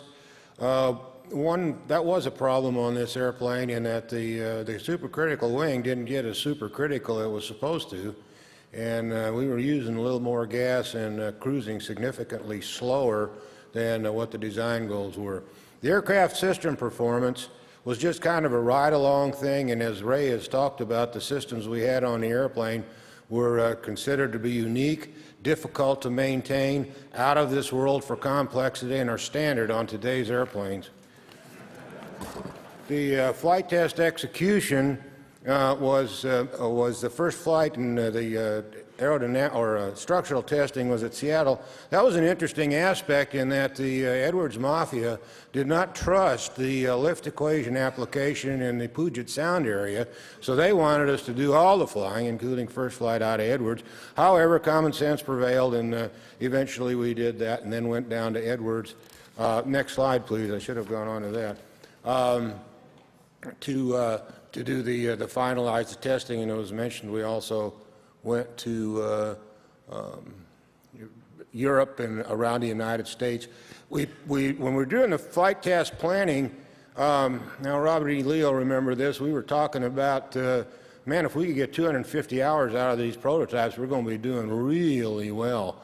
By the end of the program, it was a scramble figuring out what the heck to do tomorrow, because you can see we got well over 600 hours out of the flight test program. That was reliability of the proven engines. And next slide, please. The first flight of the airplane, unprecedented in modern history, was on time, actually a couple of days early. Again, and an amazing thing was that happened at Seattle, where of course it rains every day. Not true. And the bottom pictures show the STOL takeoff on the dirt fields, STOL landing on the dirt fields on the left, and the STOL takeoff on the right. And if you'll notice, on the right, the STOL takeoff was, we're one slide too many, but showed that we didn't use the flaps for takeoff. And we've actually got a video, but we kind of run out of time. So next slide, and we'll turn it over to Ad Thompson and Bill Casey. You want the video? All right, if you got time for the video, run the video. Okay, this is a picture of the airplane. Here's the landings. Notice the gear that Floyd talked about. No bounce out, no rebound out of the gear. Here's the takeoff. You note that the flaps are retracted. The USB flap's not part of it. The airplane came out of Vietnam, and I think the same thing holds true. You notice the steep climb out, and I think the same thing holds true in Iraq. I mean, as a trash hauler pilot, I like that, being able to do 360-degree turns over the airfield and get going. Ray, go with this one. There's this picture of the USB flap, and you notice that exhaust exit there was widened out a little bit just to help spread the flow out over the USB flap. We have some vortex generators that enhance the flow of it. This is a landing with flaps up. You notice how high in the air the nose wheel is. That's not good for short field landings. But the airplane could get off at STOL weights, get up to 35,000 foot cruise in about 9 minutes, which was pretty good at that time. It's a very easy airplane to maneuver. Forces were light. You could back it up, move it out of the stand. You see the reversers there on the top of the engines. It always was nice to be able to do that. It helped save a lot of time. The pilots would sit up close to the nose, very good visibility. They used the thrust reversers at times to slow down. Here's a quick picture of a electronic attitude indicator, trying to integrate a lot of systems at the same time. It was early in the program of a glass cockpit, I guess you could say. And there's an indication of a good STOL landing. We could stop with reversers only in about 1,800 feet, something like that, normal weights. When we first saw these tornadoes, we were usually watering down the concrete to make sure we didn't ingest anything when we were running engines, but somebody suggested we ought to quit flight testing and go into tornado studies.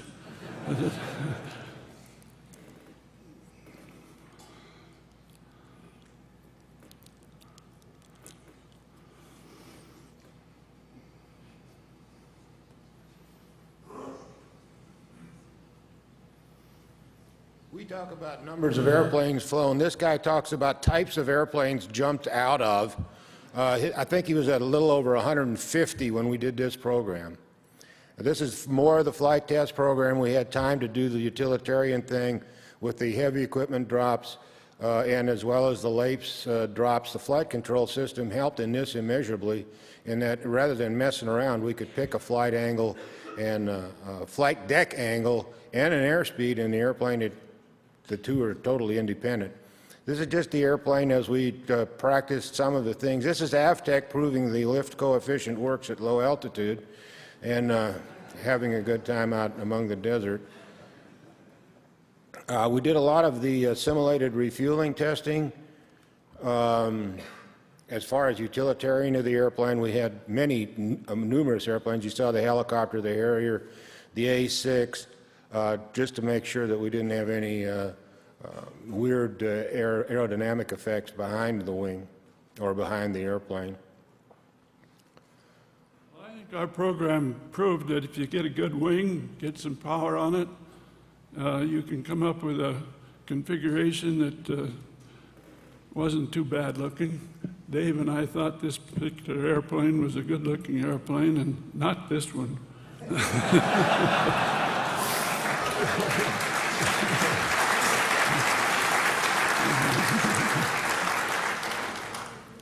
But we both enjoyed flying the airplane very much, and it did just about everything we asked it to do. And I think it was a successful program, particularly the fact that we didn't have to change an engine during the entire test program.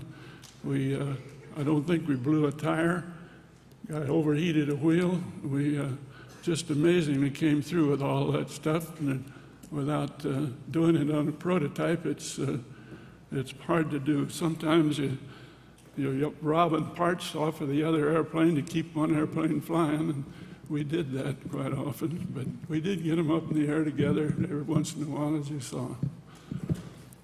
All right, next slide, and we'll turn it over to the 15 guys.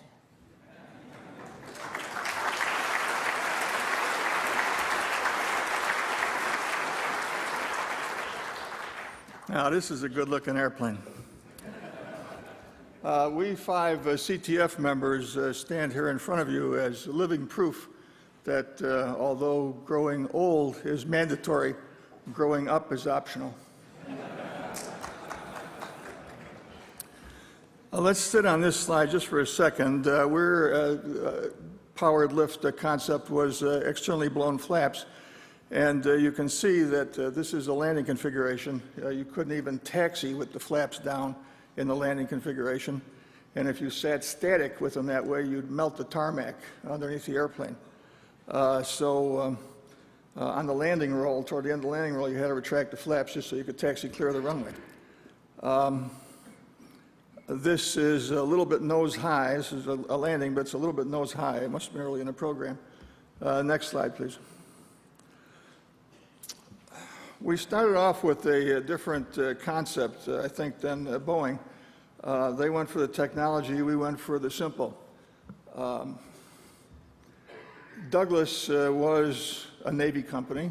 A4s were still in production at the time that this was in production. 2 of the 3 Douglas pilots assigned to the program were naval aviators. Engineering started with the assumption that they would have to have an elaborate SCAS to mask the characteristics of the airplane. And we argued that we should just be able to fly it backside. Normally, they didn't listen to flight operations that much, but in this case, it meant saving them some work. So after the simulator proved that it was nicely controllable there, they acceded to our request, and we simply had a dual SCAS that was fail passive. And so where Floyd said we had an electronic flight control system, we did not. The only thing that was fly-by-wire on the YC-15 were the spoilers. John Lane, the other Marine pilot, my background is Navy, figured that landing on a short field, making a precision touchdown, was similar to a carrier landing. The only problem was there were no guidance, no Fresnel lens at the short field, so we decided it needed to be in the cockpit, and we had a very simple HUD that was off the shelf, a Sunstrand visual approach monitor that we put in and adapted. It was no flare, it was backside control. And so we needed no configuration change, automatic or manual, in the event of an engine problem. or in the event of SCAS out, and you learned how to fly the airplane one way, and that's just the way you flew it the whole time. Next slide. The lift system was, as I say, externally blown flaps. The engines were off the shelf. The Douglas approach was kind of cut and paste. That's a DC-10 cockpit on the airplane that was ferreted out a little bit to match the fuselage diameter. The down view windows in front of the pilot's legs were added because one of the critical factors was air delivery, and you needed that to be able to see the LAPS panels, so you know when you were going by, although they were very nice also just for operating around the field. Crew chief could show you the gear pins standing down there instead of having to go out a mile off. The engines were a little bit smaller than we needed or wanted. Obviously, we got by with them, so they were all we needed. But three-engine performance for a go-around was our critical performance parameter. They were only 16,000-pound thrust engines, so we had a total of 64,000 pounds installed thrust, and the same weight YC-14 had 100,000 pounds. And so we're always envious of their performance. The blown flaps were titanium. The flow was meant to be spread and impact them as cool as possible. Nevertheless, we melted the first set, warped them so bad that the plane had to go down for 2 months while they redesigned and rebuilt a newer, sturdier set. Next slide. So here's the picture of the plane again, with the flaps. As you can see, the engines are spread out, so to totally immerse the flaps, the engine exhaust plane is ahead of the leading edge of the wing. The engines are not hung under the wing, but are actually cantilevered out in front of it, and that was to get the maximum distance for cooling and spreading of the flow. Some of the lift comes just from mechanical vectoring. You got a big flat plate out there, so the flow's got to go someplace, so it turns down. Some of it was flow through, and so we had some percentage of induced lift or upper surface blowing, if you will. But nobody ever figured out what percentage, what was what. The fact was that it worked. And next slide, please. Okay, very quickly on the flight control system, as Bill mentioned, it was pretty much standard, a closed-loop cable with only the spoilers being fly-by-wire. It did have 4 hydraulic systems powering the flight controls, and the spoilers were used for direct lift control. In other words, put them up partially on a STOL approach, and when you needed a little more throttle, the spoilers came down. When you needed a little less throttle, the spoilers came up in addition to the throttle changes. It was a dual-channel fail-passive SCAS system, and as Bill mentioned, the backside approach technique was used. I was an Air Force guy. I wasn't Navy like Bill, but it was a no-brainer even for an Air Force pilot. Airplane was very easy to fly, very light flight control forces up and away, and as we'll get into a little bit, and has already been mentioned by Floyd, we did use a left-handed control stick retrofitted onto one of the airplanes at the follow-on testing that was done at Yuma, just to evaluate whether people would adapt to a left-handed stick, and so you could just keep the center throttles. The next slide. This gives you a little bit of an example or a pictorial presentation of the control surfaces. A double-hinged rudder was important for low-speed controllability. As was mentioned, the airplane had a supercritical wing, first large airplane with a supercritical wing. And you can see the spoilers just forward of the flaps with the direct lift, used for direct lift control. Okay, next slide. The issues that were identified as potential problems during the design phase, of course, all have to be addressed. One of them was a potential high rolling moment with engine loss. Since you're getting lift out of the engine, it stands to reason that if you lose the engine, that might give you a lateral imbalance that would be difficult to control. With the 4 engines, it turned out to be a bogus problem because the engine remaining on that wing had enough flow that it just wasn't apparent. When we were flying gas on, our normal mode was roll rate, command, attitude, hold, and the engine failure issue was so mild that we had to put a fail light in the cockpit because pilots were too slow to recognize that they'd lost an engine. Another one was negative ground effect. Some prior V-stall aircraft, the Harrier, has a slight negative ground effect. If you're making a vertical takeoff, it takes a little bit more power to get unstuck than it does to climb. Once you get away from the ground, you can reduce power and still be climbing.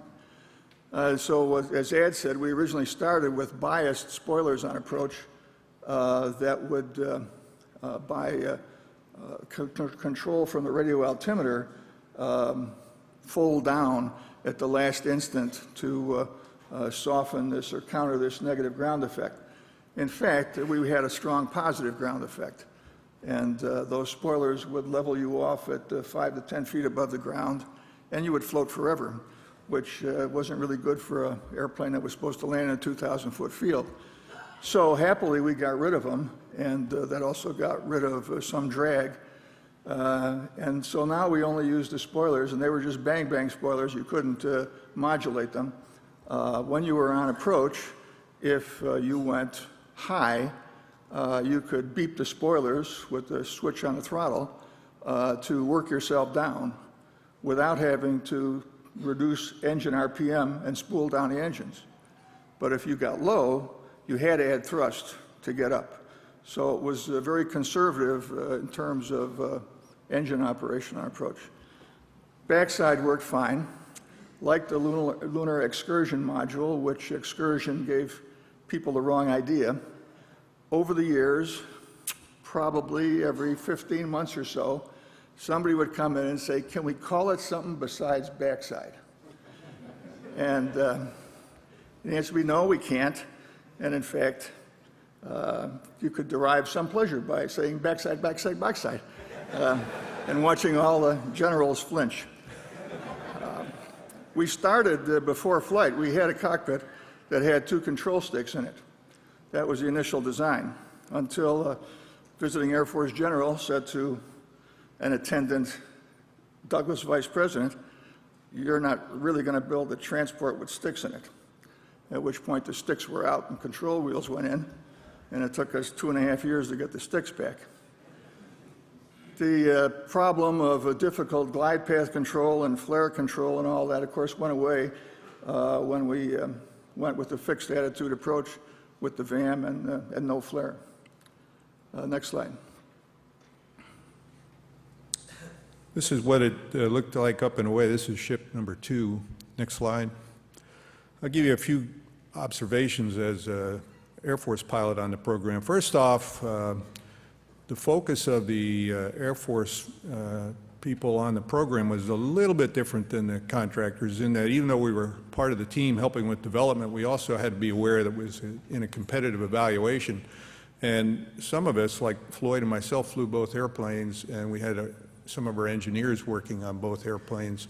And so we had to be conscious of potential for cross-pollination. In other words, one team's having a problem, and in the back of our mind, we've got a potential solution to suggest, but the potential solution might have come from the other team, so we had to be careful about that.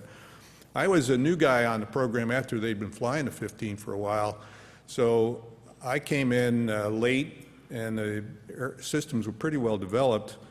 Pretty much typical on a program like this, the checkout was almost a non-checkout. We had no simulator. You did a little bit of system study with the engineers, got some cockpit time. When you said you were ready, you went and got on the schedule. My first impression was up and away flight was conventional but very maneuverable, but STOL operations were what the airplanes were designed about.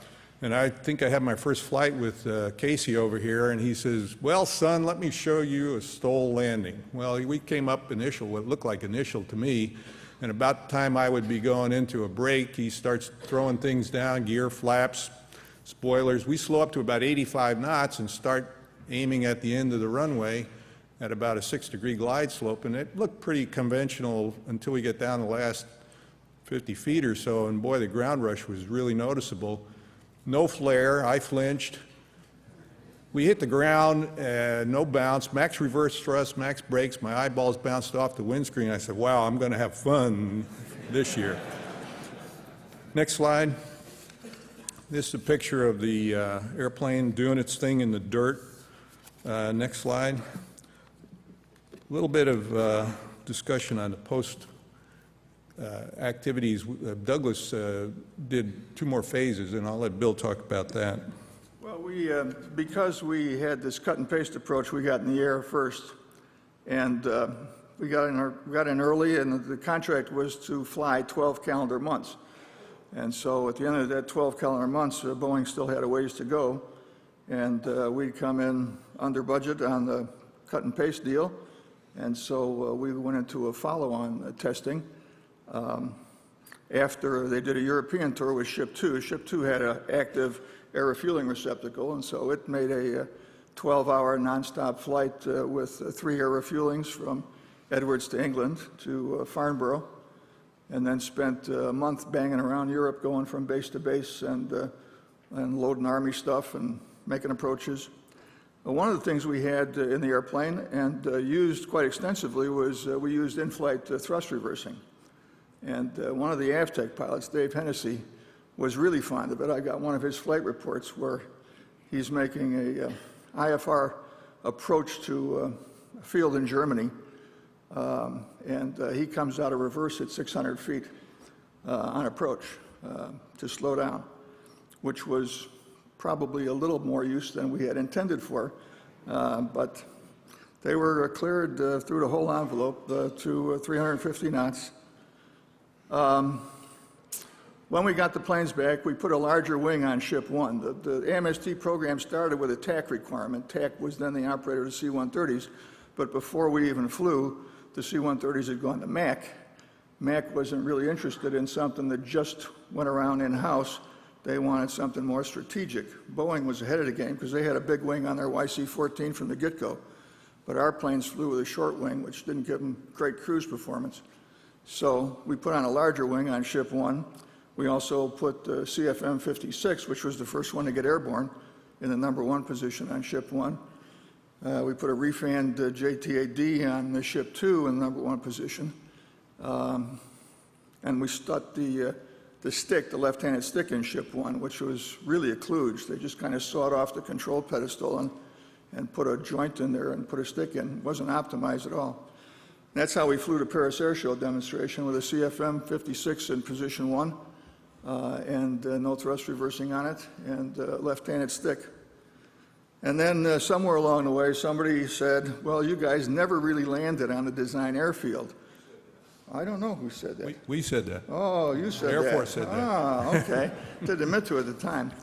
And so we said, that's what we've been doing all this time. They said, no. That was just painted on a concrete runway, and the pilot knew there was concrete around it. And the airplane didn't know it. But so we found a crop duster strip south of Yuma that was 2,100 feet long and 60 foot wide, and we went in there. And next stayed slide. there. It almost stayed there. I'll show you that. This is what the airplane looked like with the longer wing, if you compared it with the earlier shots. And also, if you look at the #1 engine, that's the CFM-56 on there.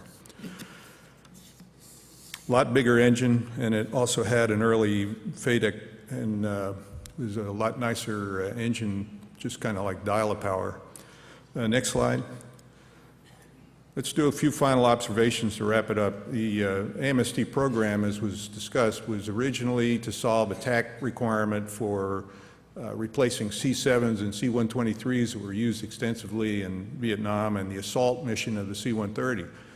And so the AMST aircraft were designed for that mission. We did the testing, we had the proposals from the contractors, and source selection was started. And Floyd and I were on the Source Selection Advisory Committee. We were at Wright Pat, and one morning we were called in into a room. The whole team was told, go back home, stand by, the program is, source selection is suspended. Well, after a while, they terminated it, and a couple of years later, here comes the CX program.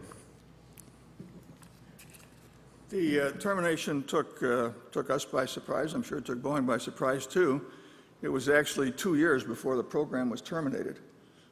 For a better part of a year, or at least 7 or 8 months, the source selection, although zero funded, was still active. And so all source selection rules applied about nobody could talk to nobody about nothing, except in response to source selection questions, none of which were forthcoming.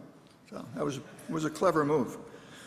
The CX program followed. We updated and upsized the YC-15. Boeing updated and resized the YC-14. Lockheed submitted something. McDonnell won the competition, and then we sat on our hands for 4 years while they made C-5As and the C-5Bs. But although the AMSTs weren't prototypes of that bigger, almost 3 times larger airplane that finally got built, everything we learned in the YC-15 rolled into the C-17. And it was, in fact, a true prototype. It just wasn't full scale. And I think we got a movie here.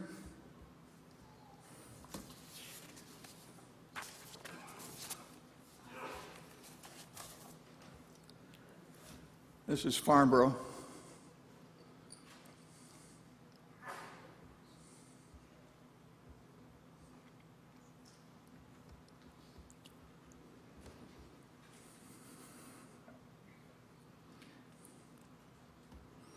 This is a picture in the cockpit looking through this visual approach monitor. You see all it is a horizontal line. It's pitch stabilized. You want to do a 6-degree approach, you make that line 6 degrees down from the horizon. You put the line on wherever you want to land, and you hold it there. If you're going low, you add power. If you're going high, you either use the DLC or take off some power. The closer you get, the more your visual acuity on your landing site is, so it's like flying down a cone. Pretty soon you can start seeing the different blocks on the concrete. You can see the plane moving around. It's interesting, even in a 150,000-pound airplane or so, when you're coming in at 80 knots, the wind and the thermals in that really move you. It was a surprise. If the SCAS was off, it moved a little bit more. But we would set the pitch and pitch attitude hold and just drive it in. Next one is what it looks like from standing on the runway. This little monitor was great. At the time we did this, they had C-130s working on the pipeline in Alaska, and they had those installed, civilian C-130s, for landing in whiteout conditions.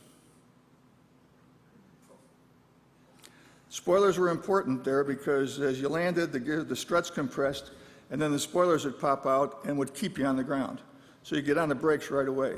If the spoilers weren't there, you'd rebound and be doing that kind of stuff.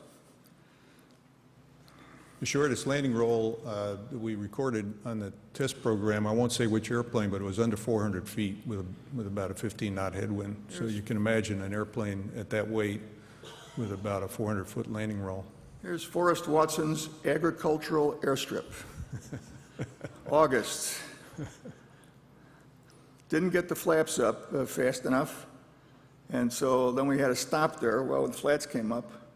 And in the process, we vibrated ourselves down into the sand, and breakaway power to taxi was almost takeoff thrust. It was 1.8 EPR to get it moving again. Now, it's a little field, and I got to do a 9270 at the end. I didn't do a lot of dirt stuff on the carrier. We always had a FOD walk down, and so, there goes, nope, it came out again. I thought the main was going to go there for sure. You always worry about the one that doesn't go.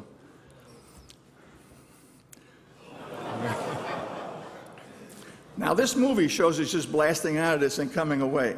4 In hours actuality, later. I watched this from an air-conditioned car, yeah, I was in the cockpit the whole time. and there was every piece of plywood and shovel that every mechanic could get from Yuma out there to dig out that hole so he could get out of there. Well, because that happened about 4 times. I'd move, I got a one hole and I'd move 10 feet and it'd go in again. The owner of the airstrip came out and said, I told you guys not to use this end of the field. My planes get stuck here.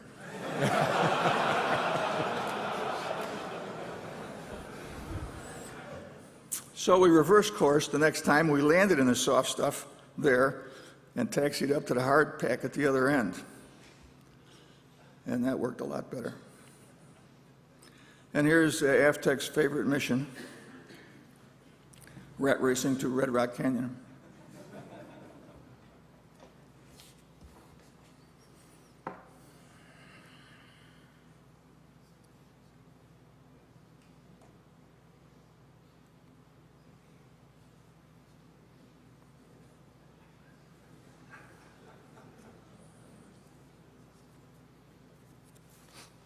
Thank you very much.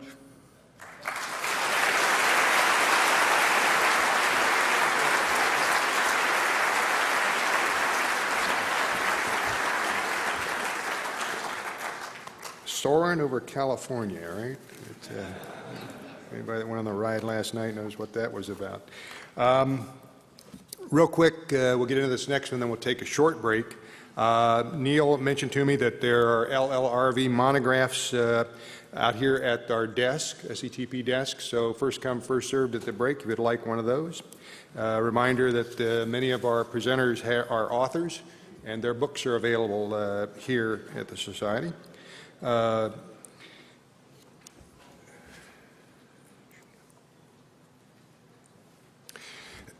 transition period between props and jets generated a lot of prototypes, a lot of false starts, a lot of failures and pitfalls. And in the area of bombers and in the area of fighters, the engines generally drove the difficulties that we had in the early days of transition to jet aircraft. In the British efforts to build some of the first jet aircraft, they built a series of 3 aircraft called the V-bombers. And if you've ever had a chance to see the majestic Vulcan in flight, it is quite a sight and was one of the most successful of the V-bombers. Tony Blackman earned his RAF wings in 1950 and had a 3-year tour flying Vampires and Venoms in the 2nd Tactical Air Force in Germany. He then joined number 13 course at the Empire Test Pilot School in '54, and he was posted to Boscombe Down, where he was an acceptance team pilot for the Vulcan. And after 18 months, he joined AV Row, and where the aircraft was built, and became the chief test pilot. During his 22 years at Avro, which was 1956-78, besides to the Vulcan, Tony also tested the Shackleton, the Nimrod, the Victor Mark II, one of the other V-bombers, in conversion to the tanker role, and the civil twin turboprop Avro 748. He began a civilian stint in '79, 15 years with Smithson Industries as their technical operations director and on their aerospace board. Tony is a fellow of our society, a fellow of the Royal Aeronautical Society, and a fellow of the Royal Institute of Navigation. His contribution to the UK's aerospace industry was recognized by the award of the Queen's Commendation for valuable services in the air and by being made an officer of the Order of the British Empire. Giving us a test pilot's look at the Vulcan bomber, Mr. Tony Blackman. Tony?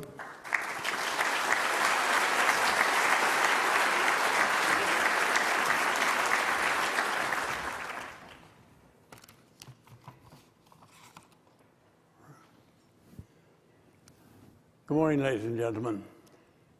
I thought I'd start off by telling you a story. Once upon a time, there were 3 V-bombers. The Vickers Valiant, the Handley Page Victor, and the Avro Vulcan. And the greatest of these, of course, was the Vulcan.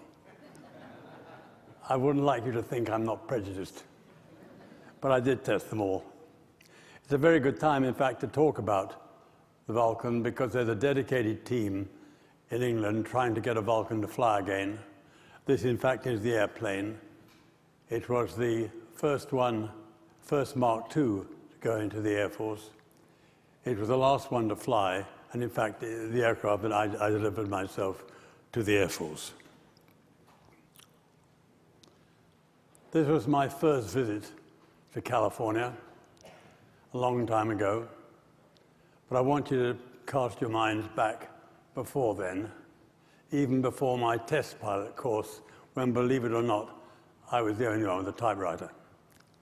And back just after the Second World War, when the RAF issued a requirement for a strategic bomber, and Avros reckoned the optimum way to solve it was to use a delta plan form.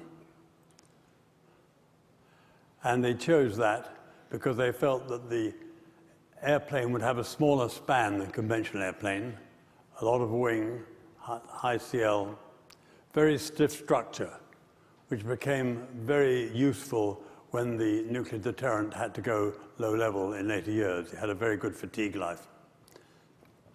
Of course, with a very thick wing root cord, I mean, you can put the engines could be buried there in the intake, and with such a large wing root cord, it had a good thickness chord ratio for the high subsonic cruise.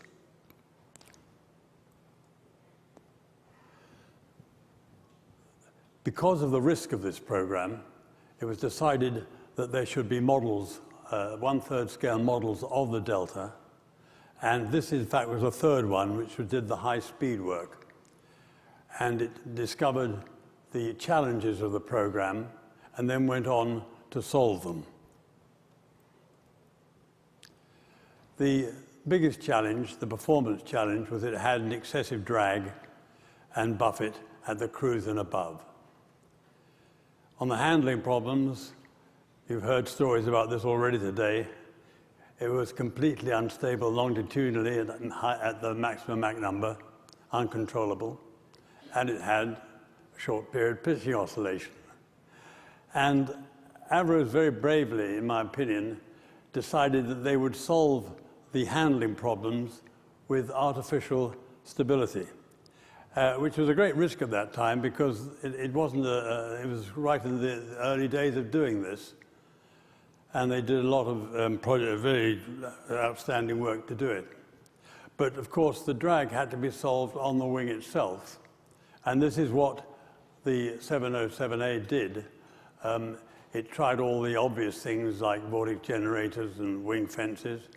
It had to have power controls fitted because the short period pitching oscillation was affected by the actual response of the controls. And eventually, it was solved the problem by modifying the outer leading edge, by having to modify the leading edge. And I had the occasion, the aircraft finished up in Australia, and I had the good fortune to see it earlier this year. And as you can see, that was the leading edge that solved the aerodynamic problem which the Vulcan had. Well, while the 707 was doing its development work, the prototype started coming along, and this is the first one, which had the Avon engines because the Olympus engines were not ready at that time. Did a lot of system work. As usual with Avros aircraft, it was got ready just before the Farnborough air display. When the aircraft flew for the first time, the undercarriage leg fairings blew off, but there wasn't time to make them stay on, and it flew the whole of the Farnborough show with the undercarriage fairings missing.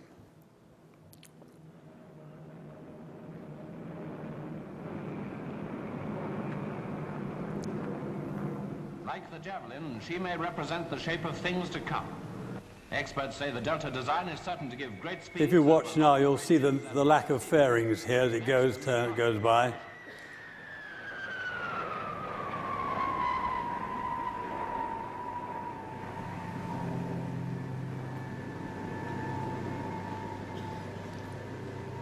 I couldn't resist showing you this splendid low run, which I don't think present-day Flying Controls Committee would permit. Let's look inside the airplane. When it started, it had a control wheel, because all large aircraft at that time had control wheels. But it's a very small flight deck, and it was agreed that it could have a stick, and that solved the ejection problem. But of course, with a stick and those 4 small throttles, it felt just like a fighter, and we had to make certain that it wasn't flown like a fighter. The controls of the Vulcan were very advanced. Each control surface had its own electrically driven hydraulic motor. No hydraulic systems and pipes all over the aircraft. But it did mean, of course, that the electrics had to be immaculate, and the Mark I had 112 volts DC. We unfortunately lost one aircraft over Detroit when all the crew were killed and modifications were carried out. In the event of a indication malfunction of the controls, we had to know where they were, and so we had a rather good control surface indicator, which the Concorde copied. Another system which exercised us a bit was the fuel system. 14 tanks, had to keep the CG under control. We were given this splendid device, a slide rule for those of you who don't know what it is. And if you were lucky and you entered all 14 fuel tank readings correctly, you would know where the CG was. I discovered another use for this because the flight deck of the Vulcan was very small, as I said, and if I had an inadequately briefed co-pilot, then after takeoff, I could lean over with this stick and push the pressurization switches on. And those of you who are worried what happens after landing, we did have a direct vision window, which we always opened anyway before we opened the entrance door. Well, while all this was going on, of course, the second prototype came along, and we built a couple more 707s. And this second prototype had the correct engines in it and was able to start doing the very important aerodynamic work. But unfortunately, on one flight, the rudder jammed on, and it had to be landed with full rudder. And at that high speed, of course, for landing, the undercarriage collapsed in the overshoot. The V-bomber program was under some threat at that time because the Victor had had an accident, and the bean counters could see a very good way of saving money. And so this aircraft was repaired in an incredibly short time, flown undercarriage down back to Woodford, and then had the production leading edge fitted on because we knew, of course, the solution had been found by the 707. But in order to keep the aircraft in the public eye and convince the public and the RAF and the politicians that the program was going well, Rowley Falk, who did the early flying, decided he would roll the aircraft in public for the first time, and also the Prime Minister, Sir Anthony Eden, was persuaded to fly in the airplane.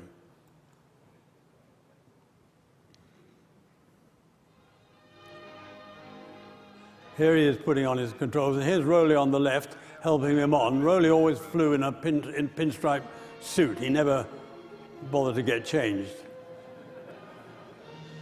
If you watch carefully, you'll see the Prime Minister waving out of the window on the left-hand side. There, you just see his hand. This aircraft is the world's first delta-wing 4-jet bomber. It's due to We never bothered to put much fuel in the airplane at Farnborough. We always thought it was a waste. So we used to do quite short takeoffs.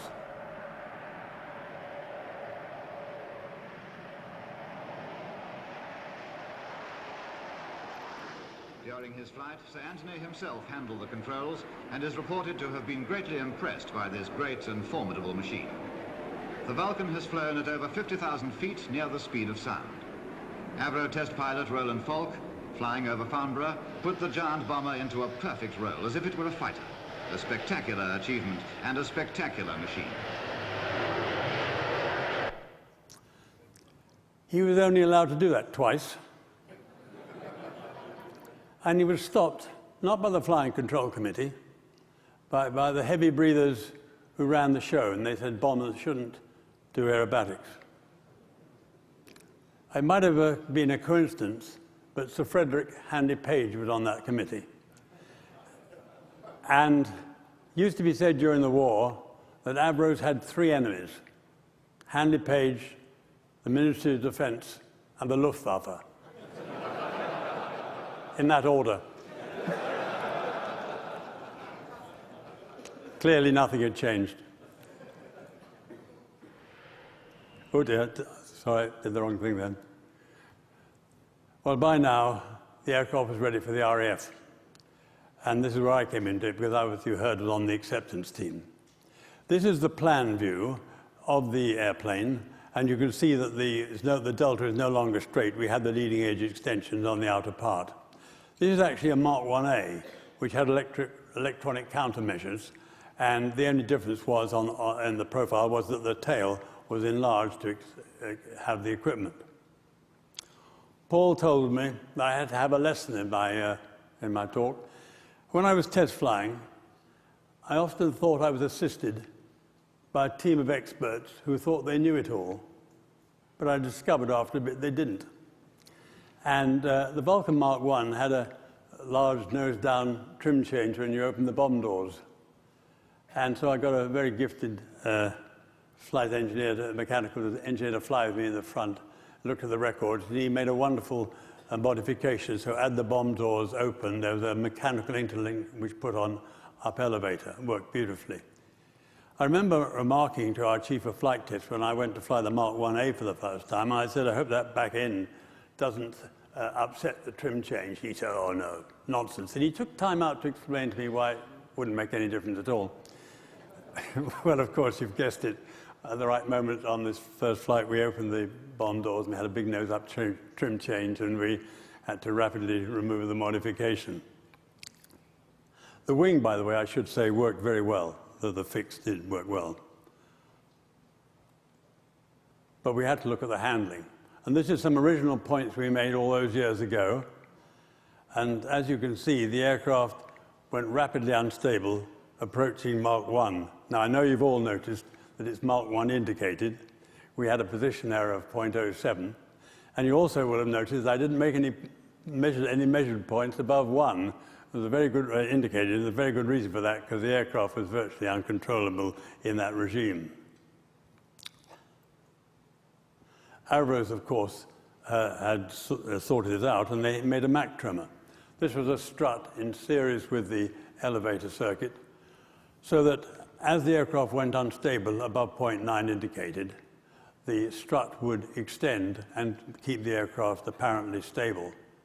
And the trick, of course, for us was to have the shaping right, because we only had 6.5 degrees of strut.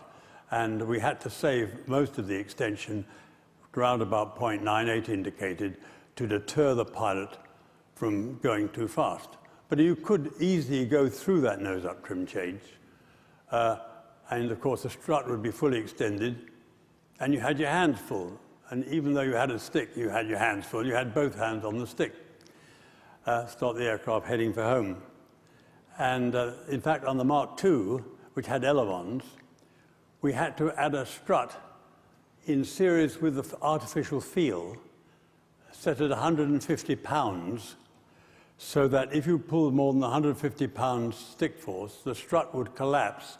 You'd be virtually disconnected from the artificial field, so as long as you held 150 pounds or a little bit more, you could apply the rest of the elevon that was available if there wasn't it.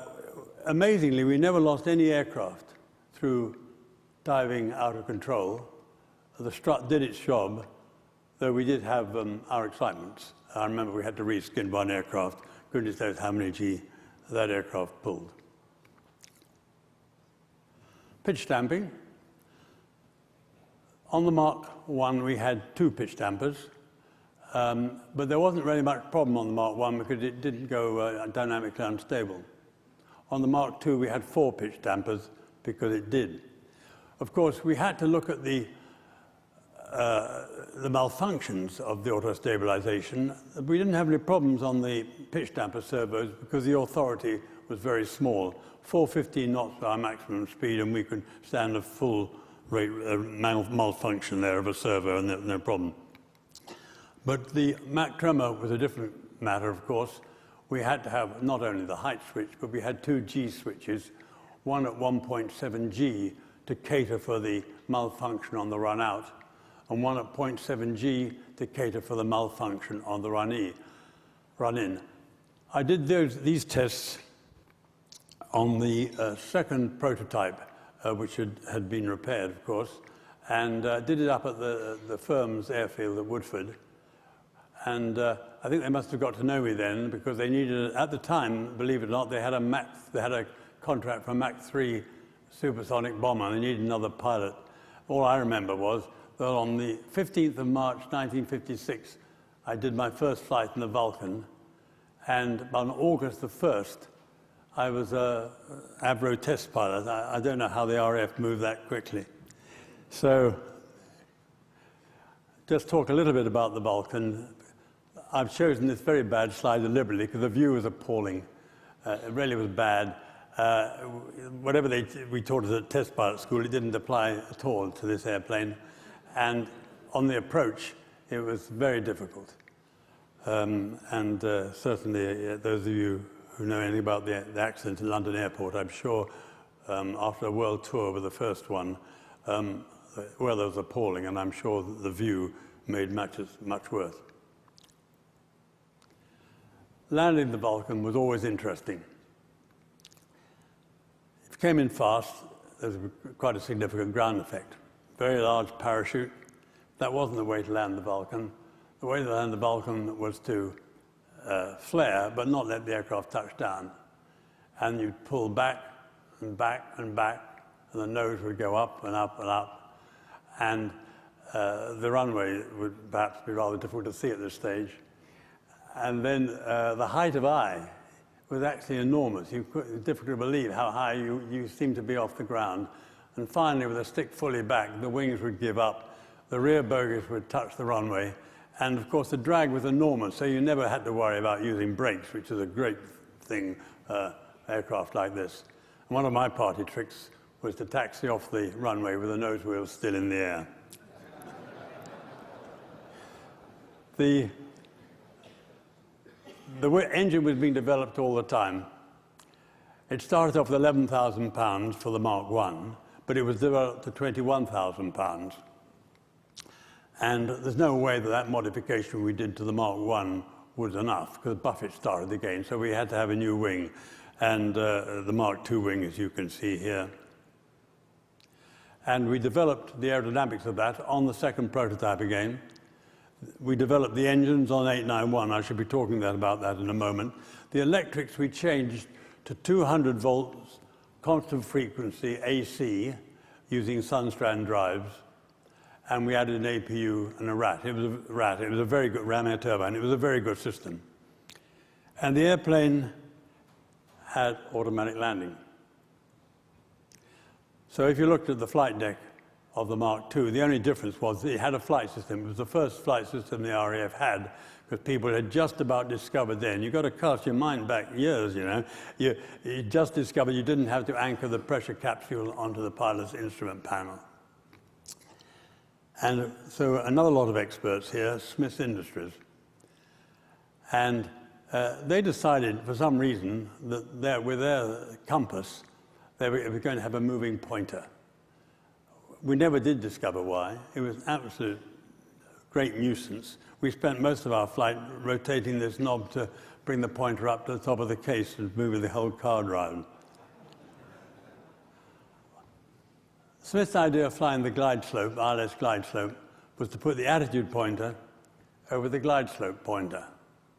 But of course, the ILS glide slope is conical, so the gearing increased all the way down the approach, and the Vulcan went unstable long before any sensible decision height was reached. They didn't sell many of those systems, by the way. And now we change experts to the blind landing experimental unit at Martlesham Heath, went to Bedford. And they had, very early days, they'd done very well. They'd done landed a Varsity automatic landing, and we were the first people to get their system. And the first bit of it we sampled was the auto throttle. There was no way of getting rid of the auto throttle if it malfunctioned without fumbling for a switch somewhere down on the instrument panel. But much worse than that, was that the only controlling thing we had was the speed error. That's all we had, no phase advance at all, nothing to allow for the slow response of the jet engines or the large pitch changes we had on the Vulcan. What annoyed us about this particular lot was that when we told them they'd got it wrong, they argued with us. And they made us try a different pitot-static system and wasted a lot of time. Of course, we put a pitch rate gyro in, and the thing worked beautifully. And we had to redo the flight deck as well, of course, but that was something else. These people made another much more sophisticated mistake. They believed you couldn't land on a runway using a localizer. More accuracy was required. And they devised a leader cable, monstrous device, which meant digging up the approach lighting to bury this cable, and on either side of the runways. They offset the localizer by 3 degrees, which is horrible. And then we had to have a receiver in the airplane to take over from the localizer on the approach. It worked beautifully, but it was unnecessary, and this is a thing one always has to guard against in development, is not overdoing it. Just meet the spec and no more. The only problem we did have on landing, in fact, was because of the landing characteristics of the Vulcan, a too big a spread of touchdown points.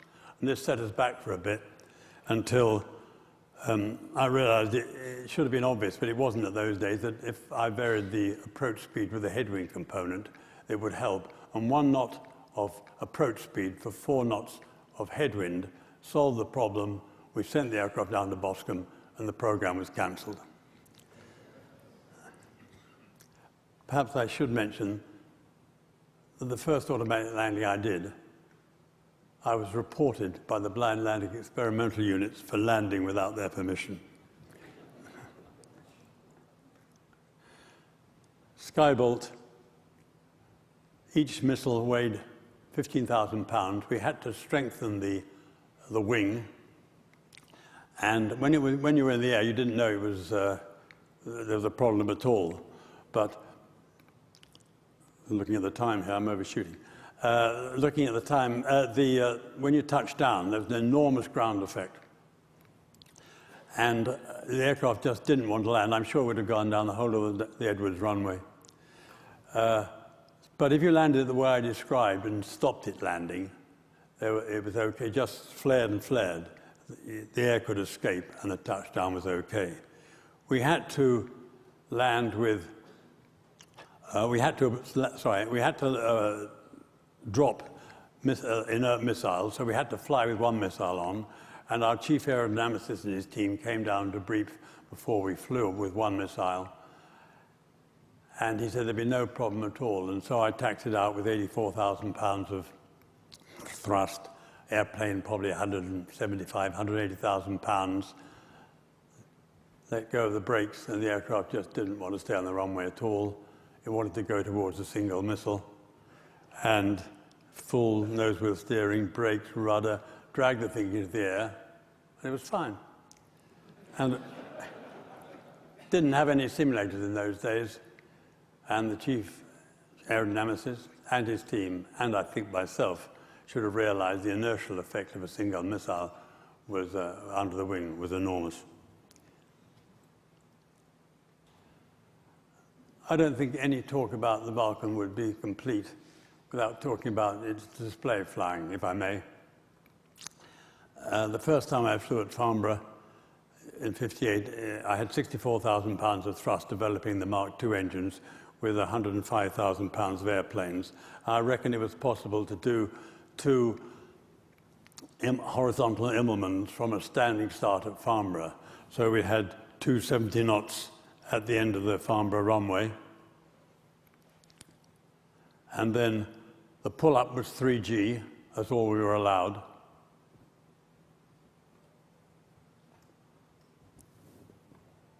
And 150 knots on the top.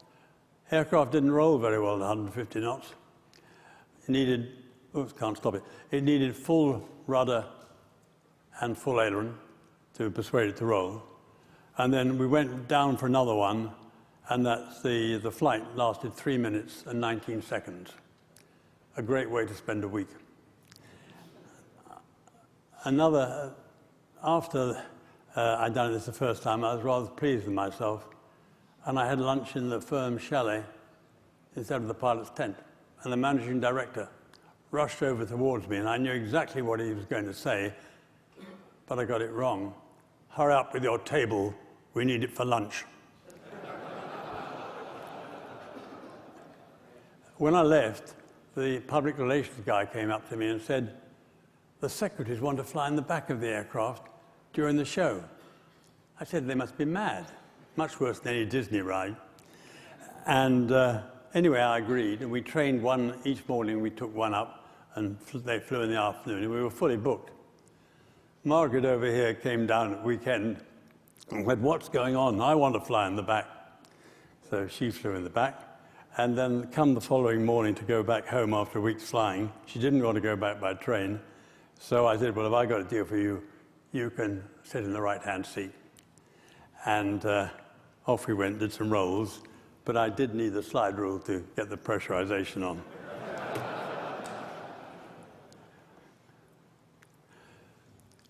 We were stopped doing aerobatics shortly after this. This is the first prototype, and it was fitted with the Conway engines, and Rolls-Royce were doing intensive flying, and very sadly, doing an air display.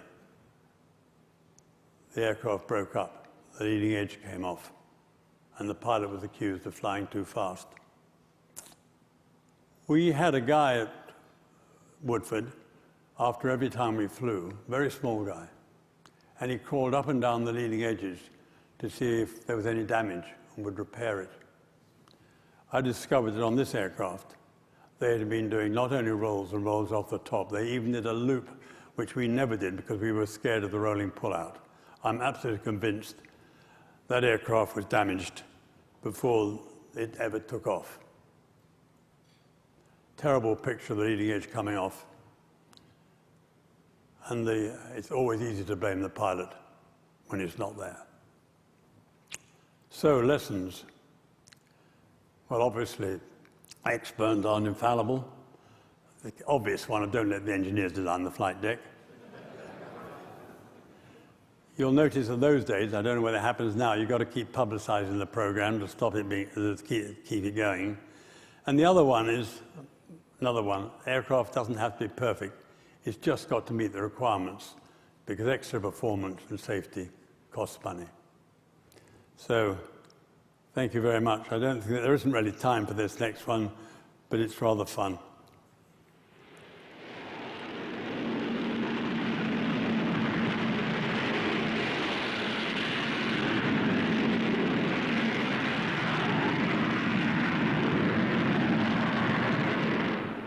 This version, the B-2, is a development of the world's first four-jet Delta wing bomber.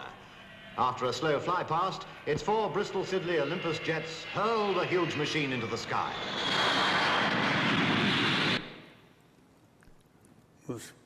Thank you very much.